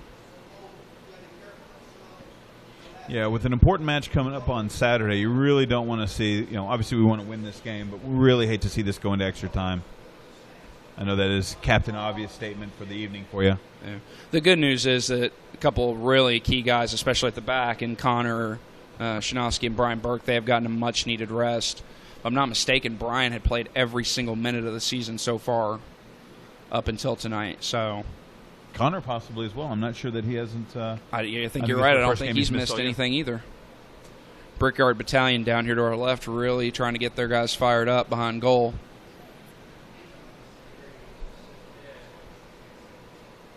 This is a really nice layout for a stadium. Yeah, not a fan of the track field around it, but that's what you have to deal with. But exactly. Other than that, it's a nice stadium. Could be a little more intimate. You get rid of the track, but everything else here is really nice. Even luxury boxes on the far side. Yep, it's a nice touch. And Indy is trying to get some money through the General Assembly. Oh, nice ball! Louisville City's got a chance that's a here. Beautiful ball. Keeper's charging out, and Fondy, can he get to the ball? Oh no! Great job by the Indy 11 defense. And a great job by the keeper, too, to come out and force him to make a decision. And it looks like they're going to – did they flag Fondy offside? It looks like they did. Oh, wow, they did. Yeah, he was offside. Which makes sense because the goalkeeper was the only defender between him and the goal, and he passed it forward. At that angle, wouldn't you like to see Magnus go for goal? I know earlier he went for goal when we maybe didn't want him to, but at that angle, it really seemed like he should have at least given a chance. The keeper's out. He's beaten the goalie. At least try to put that on goal. I know it's a bit of a tough angle. Yeah. But the pass to find him was terrific. Oh, absolutely. Indy 11's starting to take a few more chances here, and they're leaving themselves a bit more exposed.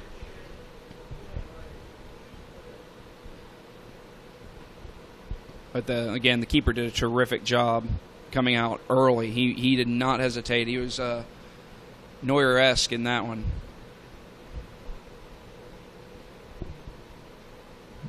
Now Indy 11 with a chance here. They've got numbers just outside the top of the box. Ball sent out wide on the left. The ball sent in and not completely cleared out. That ball is still in a very dangerous area right now. Finally cleared out and off to the feet of Fondy. Louisville City trying to launch a counterattack here. And that's going to be a foul. A lot of the chippiness that we had earlier has kind of disappeared over the last 10 or 15 minutes, which is good to see. Yeah, I'd say all in all, it's been a pretty clean game. Not a lot of fouls. There's a little arguing here and there with players, but I think that's natural and what they feel like is probably an important game. You get an opportunity. The winner of this game gets to go up to Chicago, play an MLS franchise. One thing we haven't talked about, I think that means a lot to Matt Fondy, I would imagine. Oh, yeah, absolutely. Especially to go up against, former team, and that ball's headed out. It's going to fall to Kadeem, and this is a dangerous spot for Indy 11 here with his pace, and he has got one man to beat. Great run by Kadeem. Oh, what a great flick, too. Plays it back out to kind of pull possession back, but a great job. Danger there. And then out to the right-hand side. It's going to be Reynolds sending it in. That's his best cross of the night. Unfortunately, doesn't find anybody, but it does fall out to the top of the box. Not a bad volley, not a bad effort, but just wide. 82nd minute here. 7,144 announced attendance here. Not bad at all for a Wednesday night rain match. Indy 11 does a really good job of bringing people out for their matches. So, yeah, they get a good crowd. It's a good location down here in downtown Indianapolis. Easy to get to. Parking's great.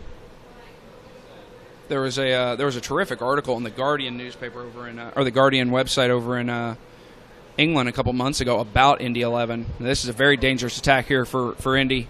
They pull it back out. Ball's gonna be chipped over the top here. Oh, yeah, it's a foul. Yep. Both the Indy 11 striker and Adam West both went down there, but they ruled it a foul against Indy 11. That was a very dangerous ball. And a good job by Adam to hold his man off. And a long ball to Kadeem down the wing. Yep. He's got one guy to beat here, and it's going to go out for a deep throw in here. Great job by Adam to find him.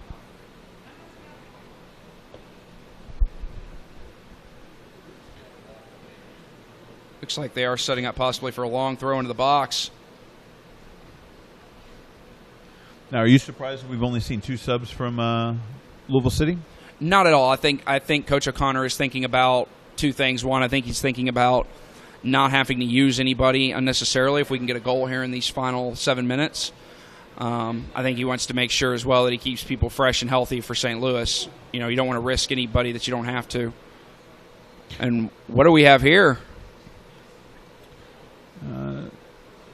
Looks like they're going to give a foul against Indy 11 and a pair of bookings here. It looks like a player for each side is going to get a yellow card.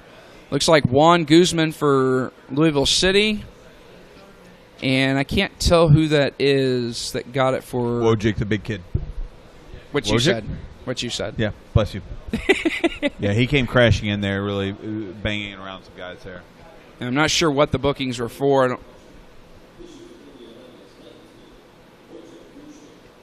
Wojcik. There we go. Thank you, PA announcer. 84th minute here, 6 minutes plus stoppage time. Extra time looming if we don't get a goal in that time frame. I think with our lack of depth right now, I think Coach is doing a good job of getting guys some rest where he can. Obviously, Fondy and Kadeem got some rest. Didn't get to sit out the whole match, but he's also getting some guys like Sean Reynolds some minutes, guys that haven't gotten as much playing time this season but are going to be important for us going forward. Great tackle there.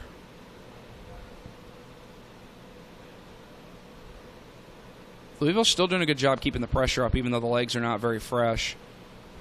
That was another good tackle. And Kadeem's got the ball here in the middle with his pace. He's going to get it out wide here to Fondy, it looks like. Fondy fakes across, then pulls it back out. Looks like he's going to play it out here to Reynolds.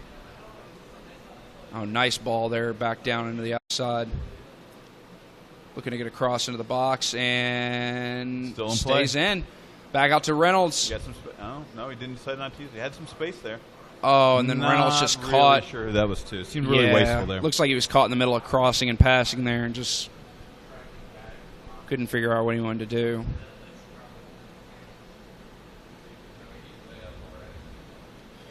And don't forget to keep those questions coming in. Hashtag #AskACooper. We will get to them eventually. Oh, Kadeem with a nice little keepy up there, and he draws the foul. Or does he? Looks like they may have played advantage there. Indy 11 throwing numbers into the box. And again, Adam West with another good challenge there to get that ball out.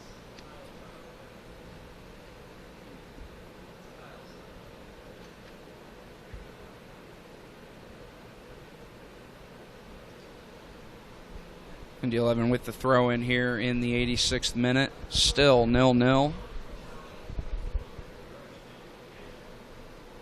Long throw in towards the edge of the area. It's going to be cleared out. Fondy doing a great job. Nutmegs a defender. And that is going to be a foul there. Well done. Fondy Again, Riviere does a good job. He held up play there, trying to play Fondy, drew the foul. But give a lot of credit to Fondy for getting that ball to him with a nice little nutmeg.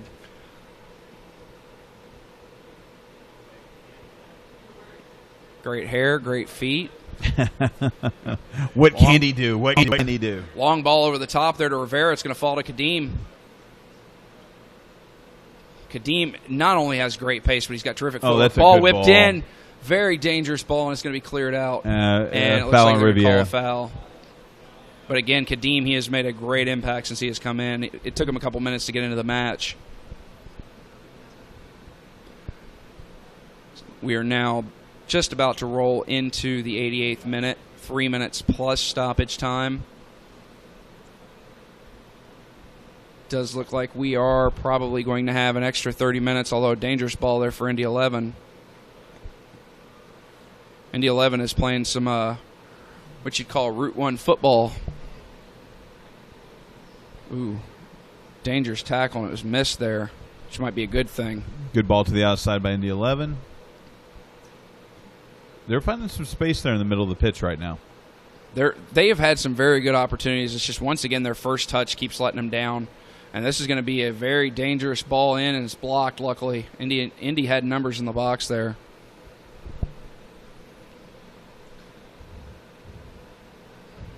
This is going to be a long throw into the box. Headed out and cleared. Good job again by the Louisville City defense, but right back in.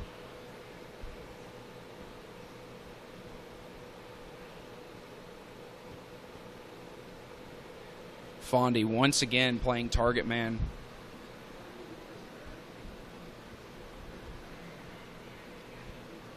Both the Louisville Coopers and the Brickyard Battalion trying to spur their teams on here in the final minutes. No foul called. Adam West making a charge down.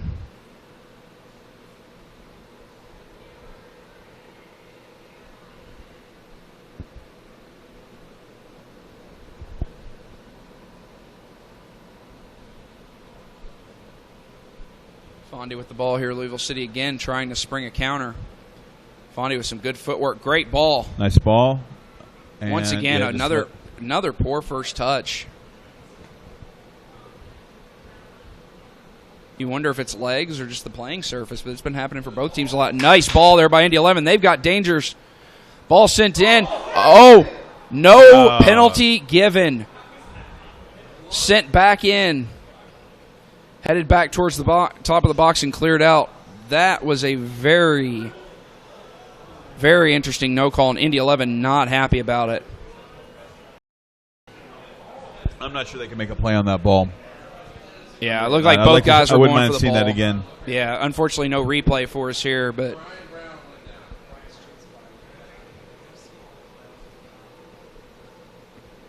we are into the 90th minute here. We will find out here shortly how much stoppage time we have.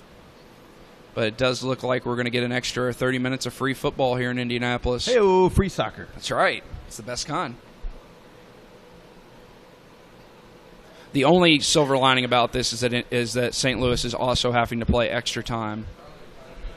And this comes after them having to play an extra time match last week in their cup match, and then having the rain delay as another dicey play there in the back. Referee getting ready to hold up the board with the stoppage time here. Looks like we are going to have 3 minutes of added time. So 3 minutes for one of these teams to find a goal, or we're going to get 30 more minutes.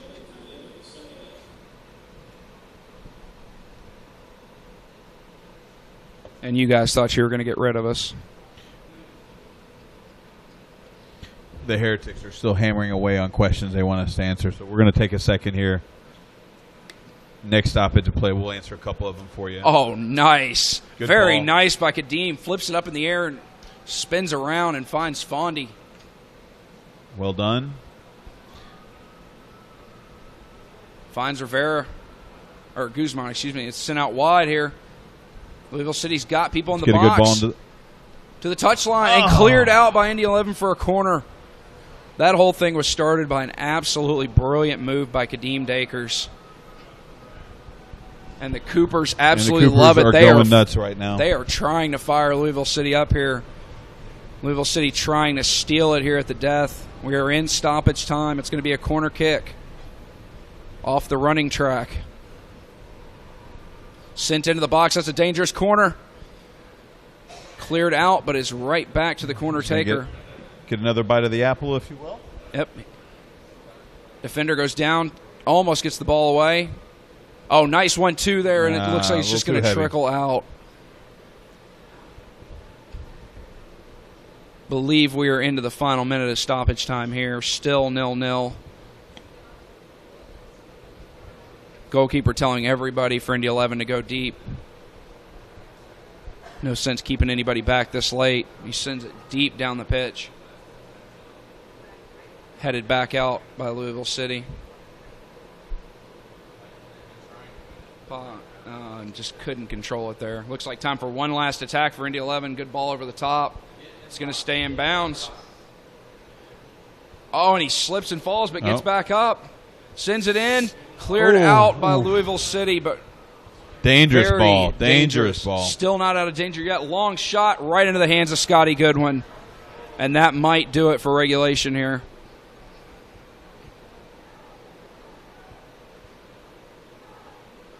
Sends it out on the throw as the Coopers chant Scotty's name. Possibly time for one last Louisville City attack here. Fondy with the ball, plays it off. Louisville City with the ball near the top. Back out wide, sent in, blocked. Still one more chance possibly for a cross, and it's cleared out again. Louisville City continuing to keep the pressure on here in the final seconds of regulation. The Brickyard Battalion crying for the whistle. Do it right there. Whistle still not being blown here. Oh, that's a deep ball. That's a dangerous ball to Indy 11. Goodwin's coming off. Well done. Goodwin does a great job keeping that ball out and blocked again. Wow. Both teams with a chance to steal it here late and come up empty, and that is going to be it for regulation. Well, stoppage time can't get much more exciting than that now, can it?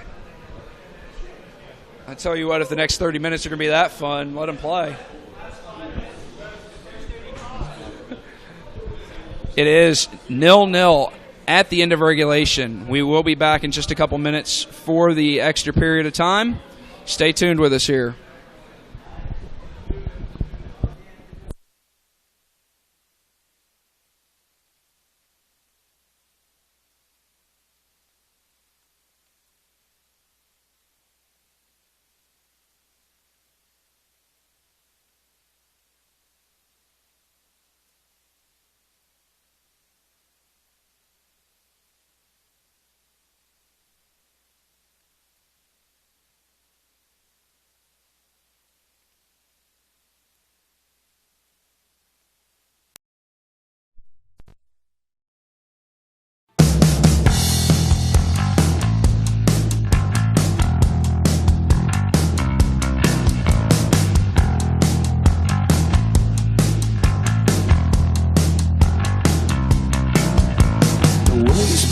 Tonight, you can hurt yourself trying to hold on to what you used to be. I'm so glad the past is all gone. Being out in the wild, being out in the night, being out of your mind. You live here, or is this a vacation?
And we're back.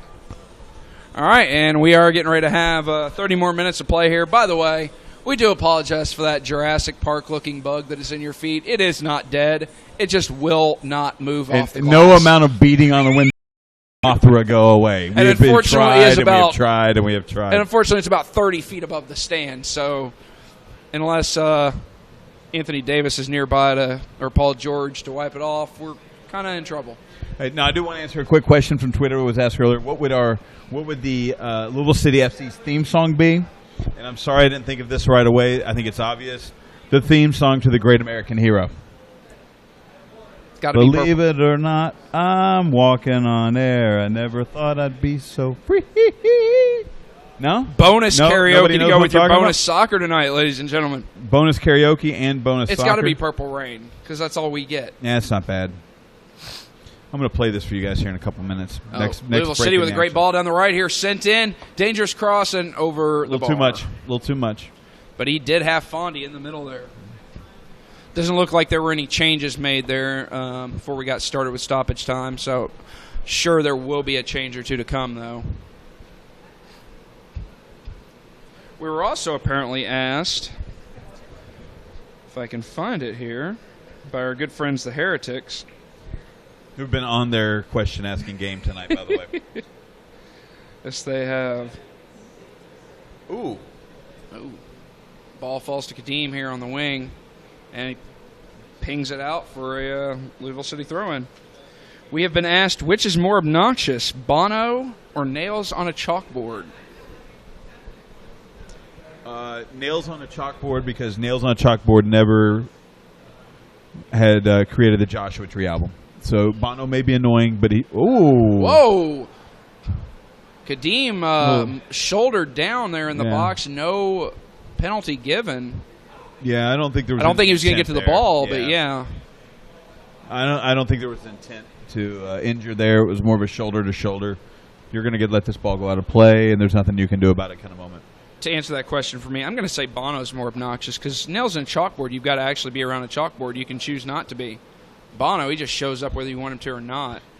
Sorry, Joshua Tree trumps all. Now another follow-up to the other Gold Cup, Open Cup information out there. We think Minnesota and St. Louis are still tied. 10 minutes to go. Yes, as of In extra time. As of stoppage time, there it was still 1-1 with about 10 minutes to go. So that match may very well be going to penalties, and it looks like our opponent this weekend is going to be just as tired as we are. So that is a help. Heretics also ask, which is cuter, red panda or duckbill platypus? Oh, Indy 11 with a dangerous ball here, luckily shot wide. Louisville City fell asleep again in the back, which has happened a couple times over the last 10 or 15 minutes or so. You know, for all the opportunities, and it seems like Indy 11's definitely had some chances here, but Goodwin hasn't had much to do at all. No. He's actually, it's been pretty quiet tonight. They've had a couple shots on frame, not many. But for the most part, even opportunities like that, which are their best ones, they can't seem to get that shot on frame or get that final ball connected. And something to keep an eye on here, Tarek Murat is limping. I don't know if he just tweaked something or if he's been having some issues for a couple minutes now, but he's kind of favoring that left leg a little bit. He looks okay now, but he came up limping. A great ball into the box here by Indy 11. Scotty with a great job keeping that ball from getting away as a striker closed in. But Indy 11 really starting to create some chances here. It looks like this back line is tired for Louisville City. Looks like we're going to stop play here for just a moment. Somebody in Indy midfield is down, might be cramping. Looks like he's grabbing his toes. It is somewhat humid outside, so these guys have been running for a while. Trainer's going to come out and work on him for just a little bit, which gives us time to look at some more of your questions. We got another good question we can answer for you. Let's see what we got going on in the Twitterverse.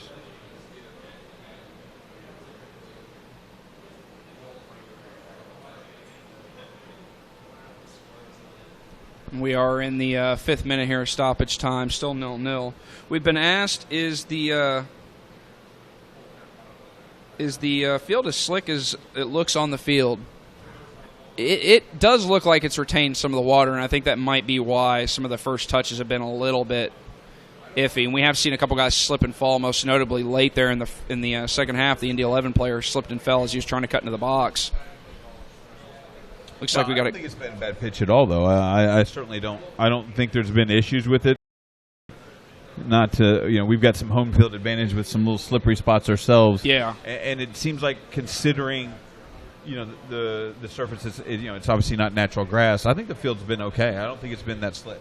Looks like Magnus Rasmussen might be cramping up a little bit too. He's taking advantage to get some water and stretch a little bit with the trainer. He's kind of walking a little bit gingerly as well, so that's something to keep an eye on.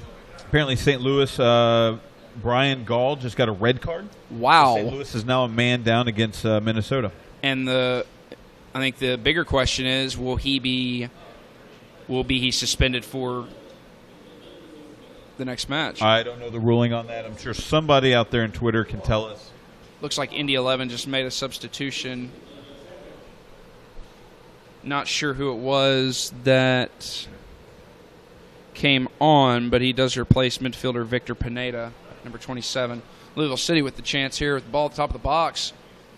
3 defenders is going to come out here to Adam West, who's going to send it in. Oh, low cross. Not a particularly good Falls ball. to Fondy. He's still got control of it here. And Fondy slips and falls. Oh, I don't know. I think play had been stopped. I couldn't tell. No, I think they were still. And yeah, that was still a live ball that they almost snuck in there. Yeah, I think Indy 11 was calling for the play to be stopped, and they kind of turned off. The trainers are coming out to check on one of the players here.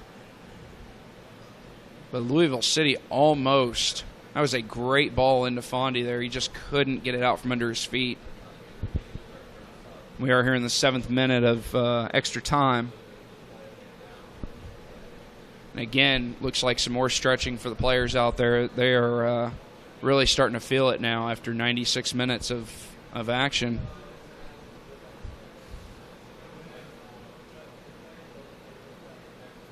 Player for Indy 11 is still down. It looks like he might be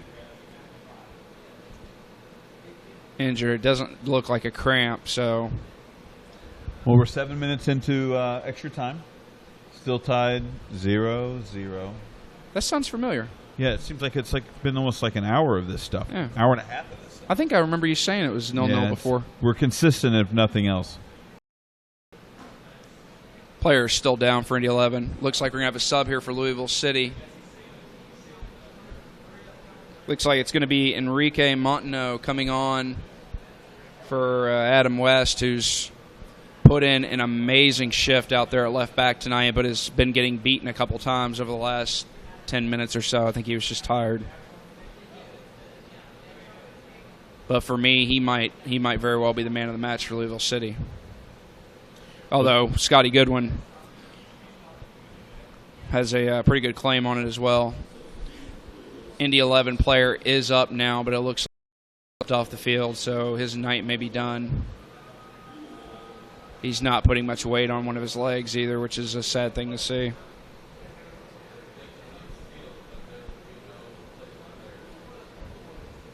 Now, Indy 11 has made 3 substitutions.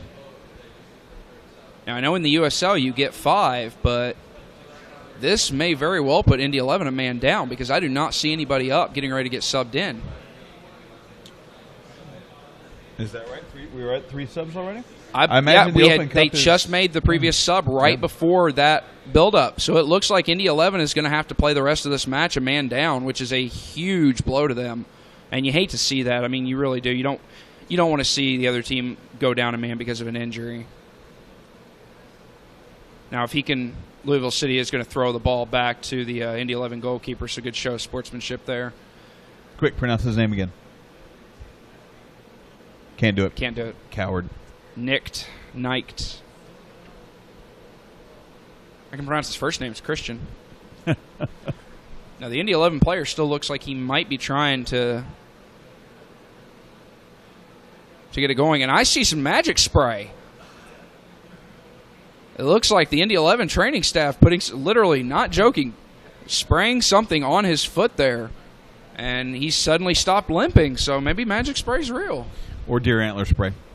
Maybe. Could but be it does anything. look like he is going to reattempt to come back, which is good to see. Again, you don't want to see somebody go down hurt. Yep, and he is coming back on, so good for him. So Indy 11 is back to full strength now, and they are making a challenge in the box, luckily headed out there by Louisville City. Ball out to Fondy, who starts a counterattack there, muscled off the ball and still fights for it. And no foul given there, but it is going to be a Louisville City throw. Now, we still have a sub. Louisville City still has a sub available. If they No, choose to. we just made that last That's sub right. there. You know, That was our Adam West third. came off the field. Just testing you folks at home. It is getting late, so.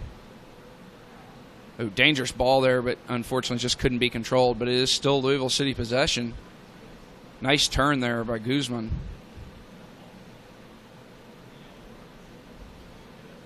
He's been pretty quiet tonight. Louisville City has 5 players lined up there near the top of the box. Sent out wide towards Montenot, but he just couldn't get to it. And he's going to go out for a goal kick. We are in the 11th minute here in stoppage time. Odds are there will be quite a bit of time added on due to the 2 injuries. St. Louis and Minnesota has gone to PKs, by the way. I will be very interested to see if I can't remember who you said it was that got the red card, but I believe he's one of their top forwards. It'll be very interesting to see if he's not allowed to play in the next USL match because of a U.S. Open Cup red card. If so, that he is an important player for St. Louis. That match is going to be very, very good. If you don't have tickets, if you're watching this and you haven't gotten tickets yet, go get tickets. Saturday is going to be a terrific atmosphere. A win by Louisville City does clinch the King's Cup trophy between the Louisville Coopers and the St. Louligans supporters groups.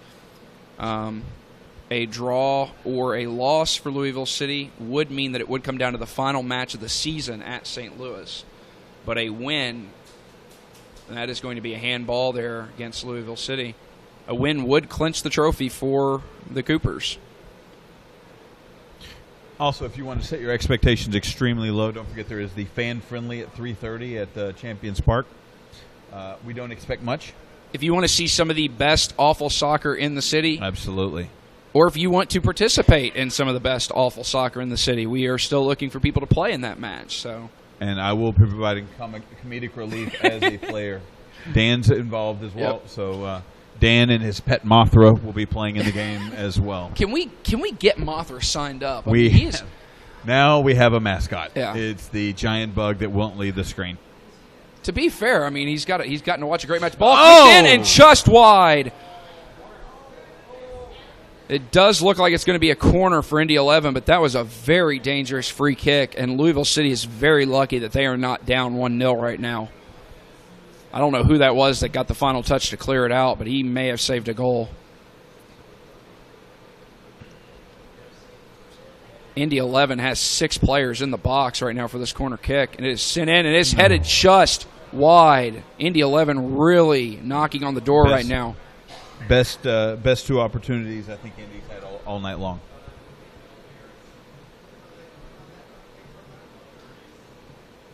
And both of them, Scotty, seemed to be caught flat-footed, so luckily they both went wide there. Again, since halftime, it doesn't feel like we've really been able to get our game together, get that high press. I think That this is where passing-oriented game. I think that's where the fatigue's coming in. We've still got some guys out there that, unfortunately, because we don't have the depth to run a full 22, we've got guys out there that have played a lot this season, and legs are just getting tired. Great job there. Get the ball out. Kadeem with another good touch and wins another throw-in. Indy 11 has really struggled with his ability to control the ball out there since he's come in. It took him a couple minutes to get into it, but... Oh, and he's beating his man. He's having a sharp pull, but he is past the defense and loses it. It is going to go out for a corner kick. But that's what his pace does. It gives us a whole other element. We are into the 15th and final minute of the first half of stoppage time, or excuse me, added time. There will likely be some additional time added on for those 2 injuries. Just don't know how much yet. Corner is sent into the box, short, and sent over the bar. Was not a bad effort, though. That was definitely a training field set piece right there. Still 0-0 here as we near the midway point of added time. Again, if there is no goal at the end of the 30 minutes, we will go to penalty kicks. And to keep you updated, St. Louis is up 2-0 on PKs over Minnesota. And that's an upset. Minnesota United is a good team. I know John McCullough down in front of us is probably looking at his phone intently right now. Looks like there's only going to be 2 added minutes, which is somewhat shocking, but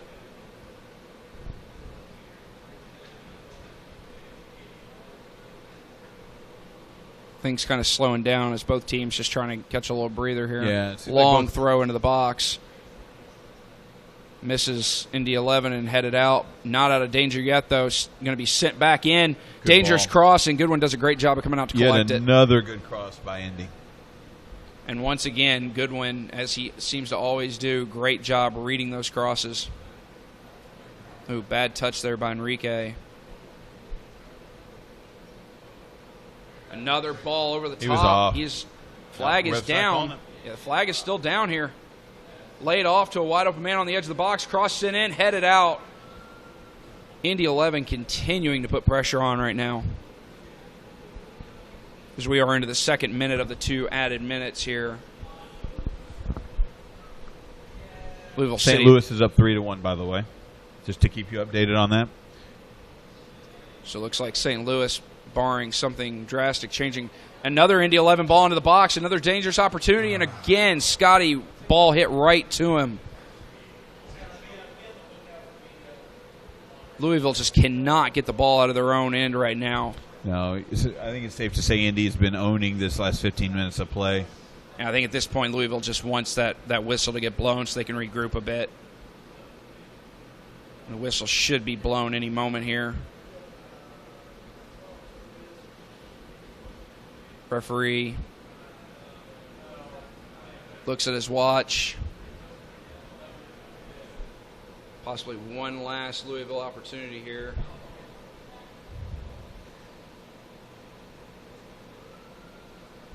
Great ball there by Kadeem. Good job by Fondy to try to find somebody, but unfortunately it fizzles out. That ball is going to go out into touch. Referee looks at his watch, and that is probably going to be it.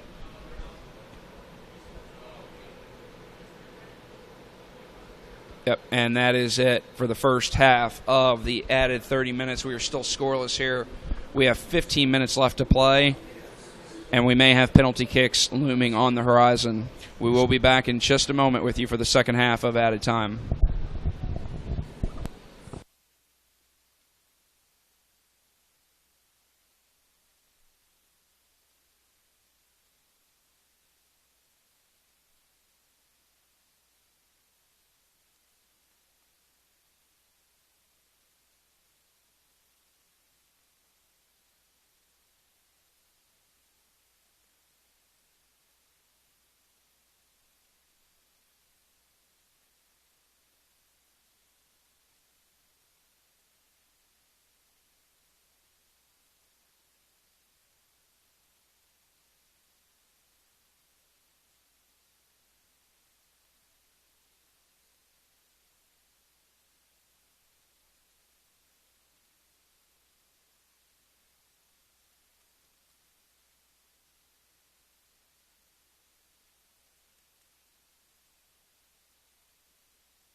We are back here for the second half of added time. 15 minutes to play. My esteemed colleague, Mr. Davis, unfortunately had to go to the little boys' room, which is not located here in the press box. So hopefully he'll be back before we end this 15 minutes.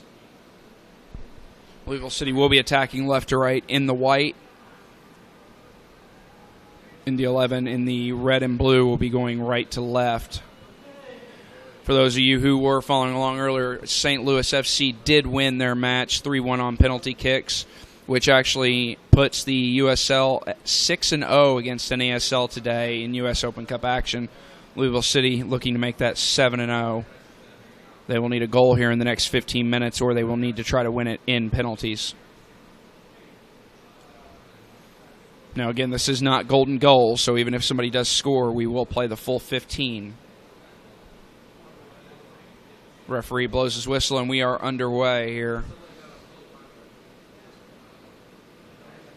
By the way, there apparently was some confusion on the Twitter. People were thinking that we were talking about a red card for Louisville City.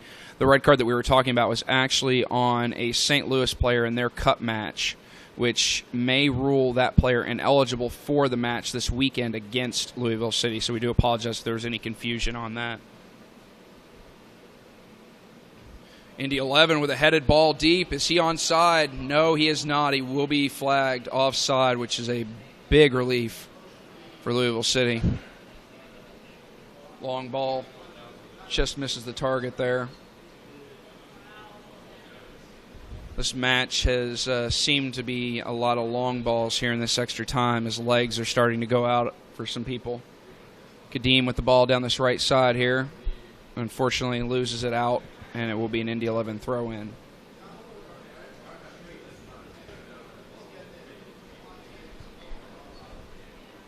Ball back to Scotty Goodwin. And my good colleague, Mr. Davis, has made it back from the little boys' room. I want to say thanks to all the Coopers that applauded me as I sprinted up the stairs. That was lovely. Thank you so much. And that will be the last thing Brian says for the next 3 minutes as he tries to get his breath back here. Yeah. We have been asked a very good question, by the way, by former president of the Coopers, Mr. Taylor Sorrells. More boring, waiting in a dentist's office or driving anywhere in Indiana? Depends on the magazines at the dentist's office. But chances are driving in Indiana is still worse. Plus, you can be on your phone legally if you're in the dentist's office, so you can find things to do. If you're doing that while you're driving in Indiana, you might get in trouble. Yeah. Definitely. Driving in Indiana is one of the most boring things you can possibly do. Missouri is a close second, by the way. I don't know. Ohio is. Once you get north of Cincinnati, Ohio is right up there too. By the way, Taylor, use the hashtag next time. Yeah. Interesting stat. I don't know if you went over this a moment ago. Tonight, USL is 5-0-1 against NASL squads this evening. Yeah, I did mention that. Oh, 6-0 if you're counting the shootout, I guess. Dangerous ball there into the box. It was cleared out, but Louisville City is going to have a throw-in the attacking third here. Louisville City has looked much better to start this second half of extra time. I think they saw how hard I was working to get up and down those stairs. You inspired them. And I inspired them. Having said that, Indy 11 throwing massive number forward here. Great tackle. And Louisville City may have something here. Fortunately, it does fizzle out.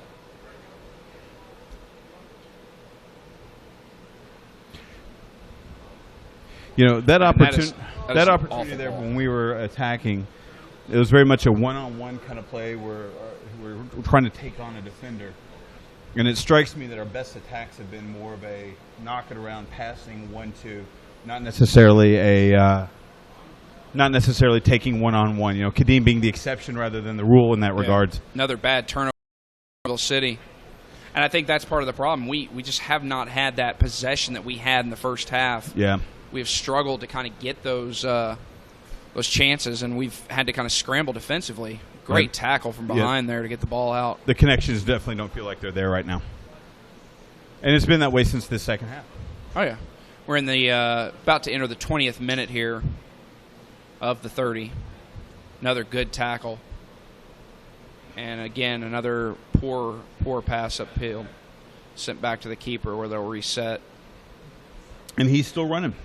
Yeah. Riviera is still going. So, he's not had a lot of opportunities, but he's done the hard work and he's done things that he's getting asked to. And that's how you get more playing time. Yeah.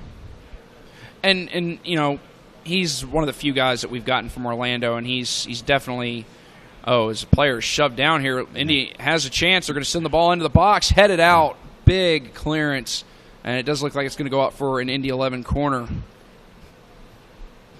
But back to Rivera, his pace gives us more up top.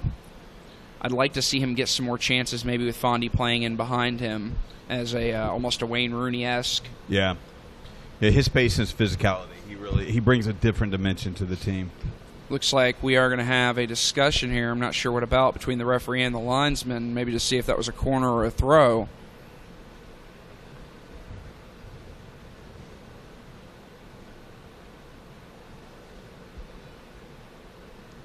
Not sure what they were discussing, but it does not look like anything has changed. Indy 11 does set up here for the corner kick. And the Brickyard Battalion is going bonkers behind the goal. Oh, yeah. As they should be. Scotty being shielded off as a striker right in front of him here. Ball sent in towards the back post. Scotty does a great job getting a fist on it. And it's going to be cleared out. Not out of danger, though. Sent back into the box. Enrique doing a great job shielding his man off, but he's unable to do so for long. Those two are going at it for that ball, and it does look like it's going to go out for a goal kick. And that's good refereeing. You let the guys play. They're both going for the ball. I don't think either guy was – they were manhandling each other, but they certainly weren't. There was no advantage, and there wasn't anything dirty on it. Absolutely. Yeah, can't really have many qualms with the referee tonight. This has been one of the first times that we've really seen good refereeing, and it's very possible and very likely that this isn't a USL referee. So, once again, though, Indy 11 with pace attacking here. Down the wing, Enrique trying to get in front of him. That ball is going to be that's not good. Cleared. Back into the middle, and a great job by Scotty. Get it out of there. And somehow does not player, but it is not out of danger yet. Crossed back in. And somehow Louisville City escapes. Unbelievable. And again, this is what Indy 11 has struggled with this season. Terrific defending and just cannot score.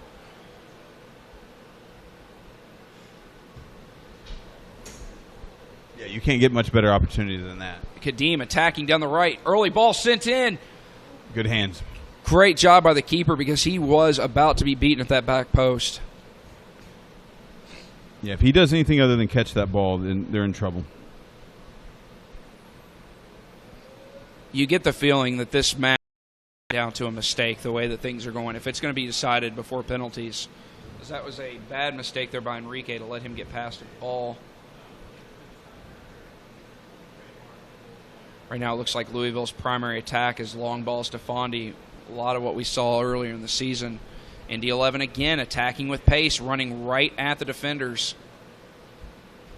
They definitely have the fresher legs. Kadeem well done. Somehow keeps that ball in. Terrific job.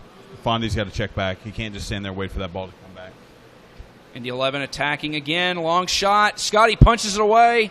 Cleared out by Louisville City. One of the rare times you see a shot come into Scotty and him not hold on to it, but great save. We are in the 24th minute here. Still 0-0. We are 6 minutes plus stoppage time away from a penalty shootout. I know a lot of people don't like to see a match ended that way, but there are very few things in sports more exciting. Great tackle there by Indy 11. Louisville City player is down. And Indy 11, on a break. There was a foul. No foul given. He waved it off. Waved off by the referee. Looked like for just a moment he was going to give a foul. Louisville City early on had the advantage, but it's been all Indy 11 here over the last few minutes. Ball sprayed out wide. Sent down the wing and just out of play. Really sloppy ball by Indy right there.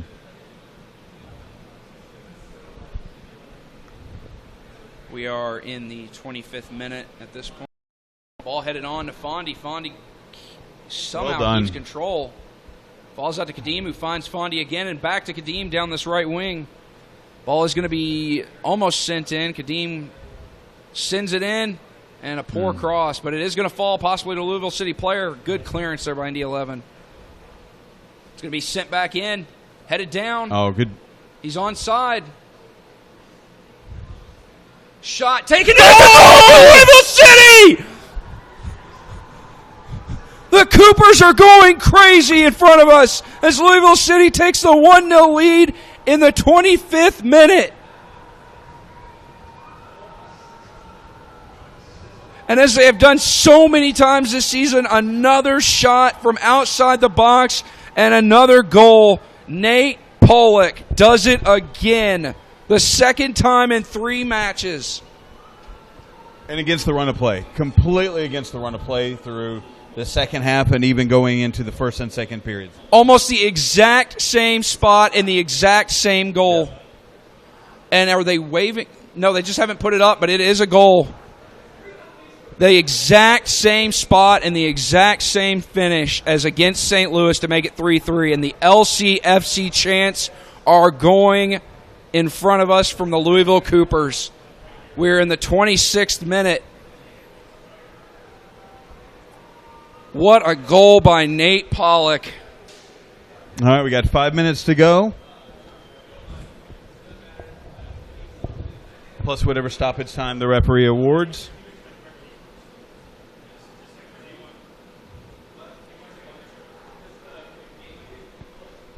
We may carry Nate Pollock back to Louisville, ladies and gentlemen. I won't. My knee's bad, but I'm sure we can find some people to help.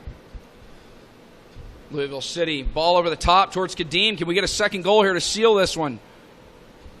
It is going to be cleared out and taken down into the corner for Indy 11 and sent back out. No, it stays in play. Very good ball down the wing there, but turned over by Indy 11 and again regained. Louisville City has to be careful here because Indy 11 are throwing numbers forward. Oh, and a good ball into the box there for Indy 11. Just a little too much. A little too heavy. That is a great idea and a good ball. The Coopers have not sat down since that goal. And you feel for Indy 11. They've had so many opportunities. They've had so many chances in this match and just not been able to finish them. We are in the 27th minute. 3 minutes plus stoppage time left.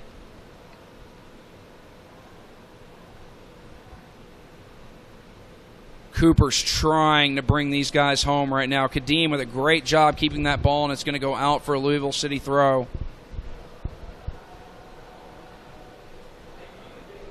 More singing come from the Coopers over to our right-hand side. Brickyard Battalion, easy for me to say. They're stunned. Yeah. I mean, you can't blame them. They were definitely dominating the game. Ball over the top here towards Fondy. It is going to be cleared back out. Indy 11 trying desperately to get this ball back, but Louisville City is just harassing them. They have gotten a second wind off that goal.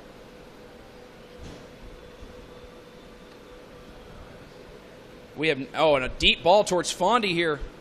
He is going to bring it down. Still got control of it. Great job. Well done. Terrific job by Matt Fondy to hold that ball up. Juan Guzman on the ball. Great pass in. He's onside. Can he make it 2? And it's cleared out. Oh, and off the bar. Put that away. There we go. City leads 2-0. Good night, Indianapolis. That is fantastic. And he's earned that. Riviera scored the goal if you couldn't see it from home. And he is mobbed at the corner flag by the bench. And the Coopers are going nuts. Absolutely. As the Indy 11 fans head for the exits.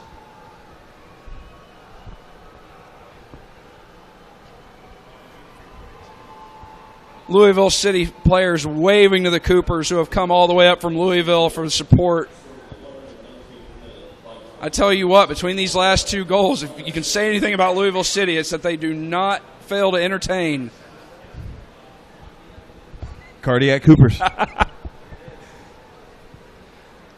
As we watch the replay up here on the booth, just a terrific job by again, credit to Matt Fondy. He started that entire thing by holding that ball. It is going to be a booking here against Louisville City.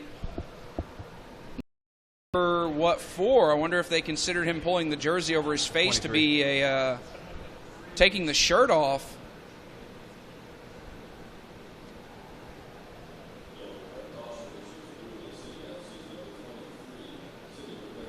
I guess his celebration of pulling the shirt up over his face was deemed a bookable offense, but it doesn't really matter. Here we are in the 30th, its final minute. And we just gave up a corner kick. Indy 11 throwing everybody forward. They have nobody besides the goalkeeper on their side, which it doesn't really matter at this point. Louisville City trying to get this corner out. It is going to be taken into the box. Just kept out, and it is going to go out for a goal kick. And that is probably going to be it, as we are now into added time. Some really nice gestures from the Indy 11 fans. They're leaving applauding the Coopers. Coopers really had a great showing tonight. We're loud. We're enthusiastic. 1 minute of added time here, which is pretty much just a formality at this point. A terrific game from both sides. It was a little chippy early on, but credit to Indy 11. They are a very good team. They had a lot of opportunities and just were very unlucky on some of them to not find the back of the net. Is going to win this one, but it very could have easily gone the other way.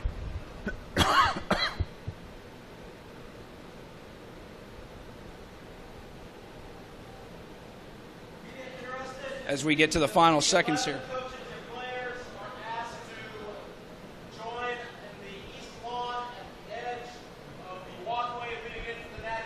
Sorry, we're being given an announcement here. So as we get here into the final seconds, Brian, who would be your man of the match tonight?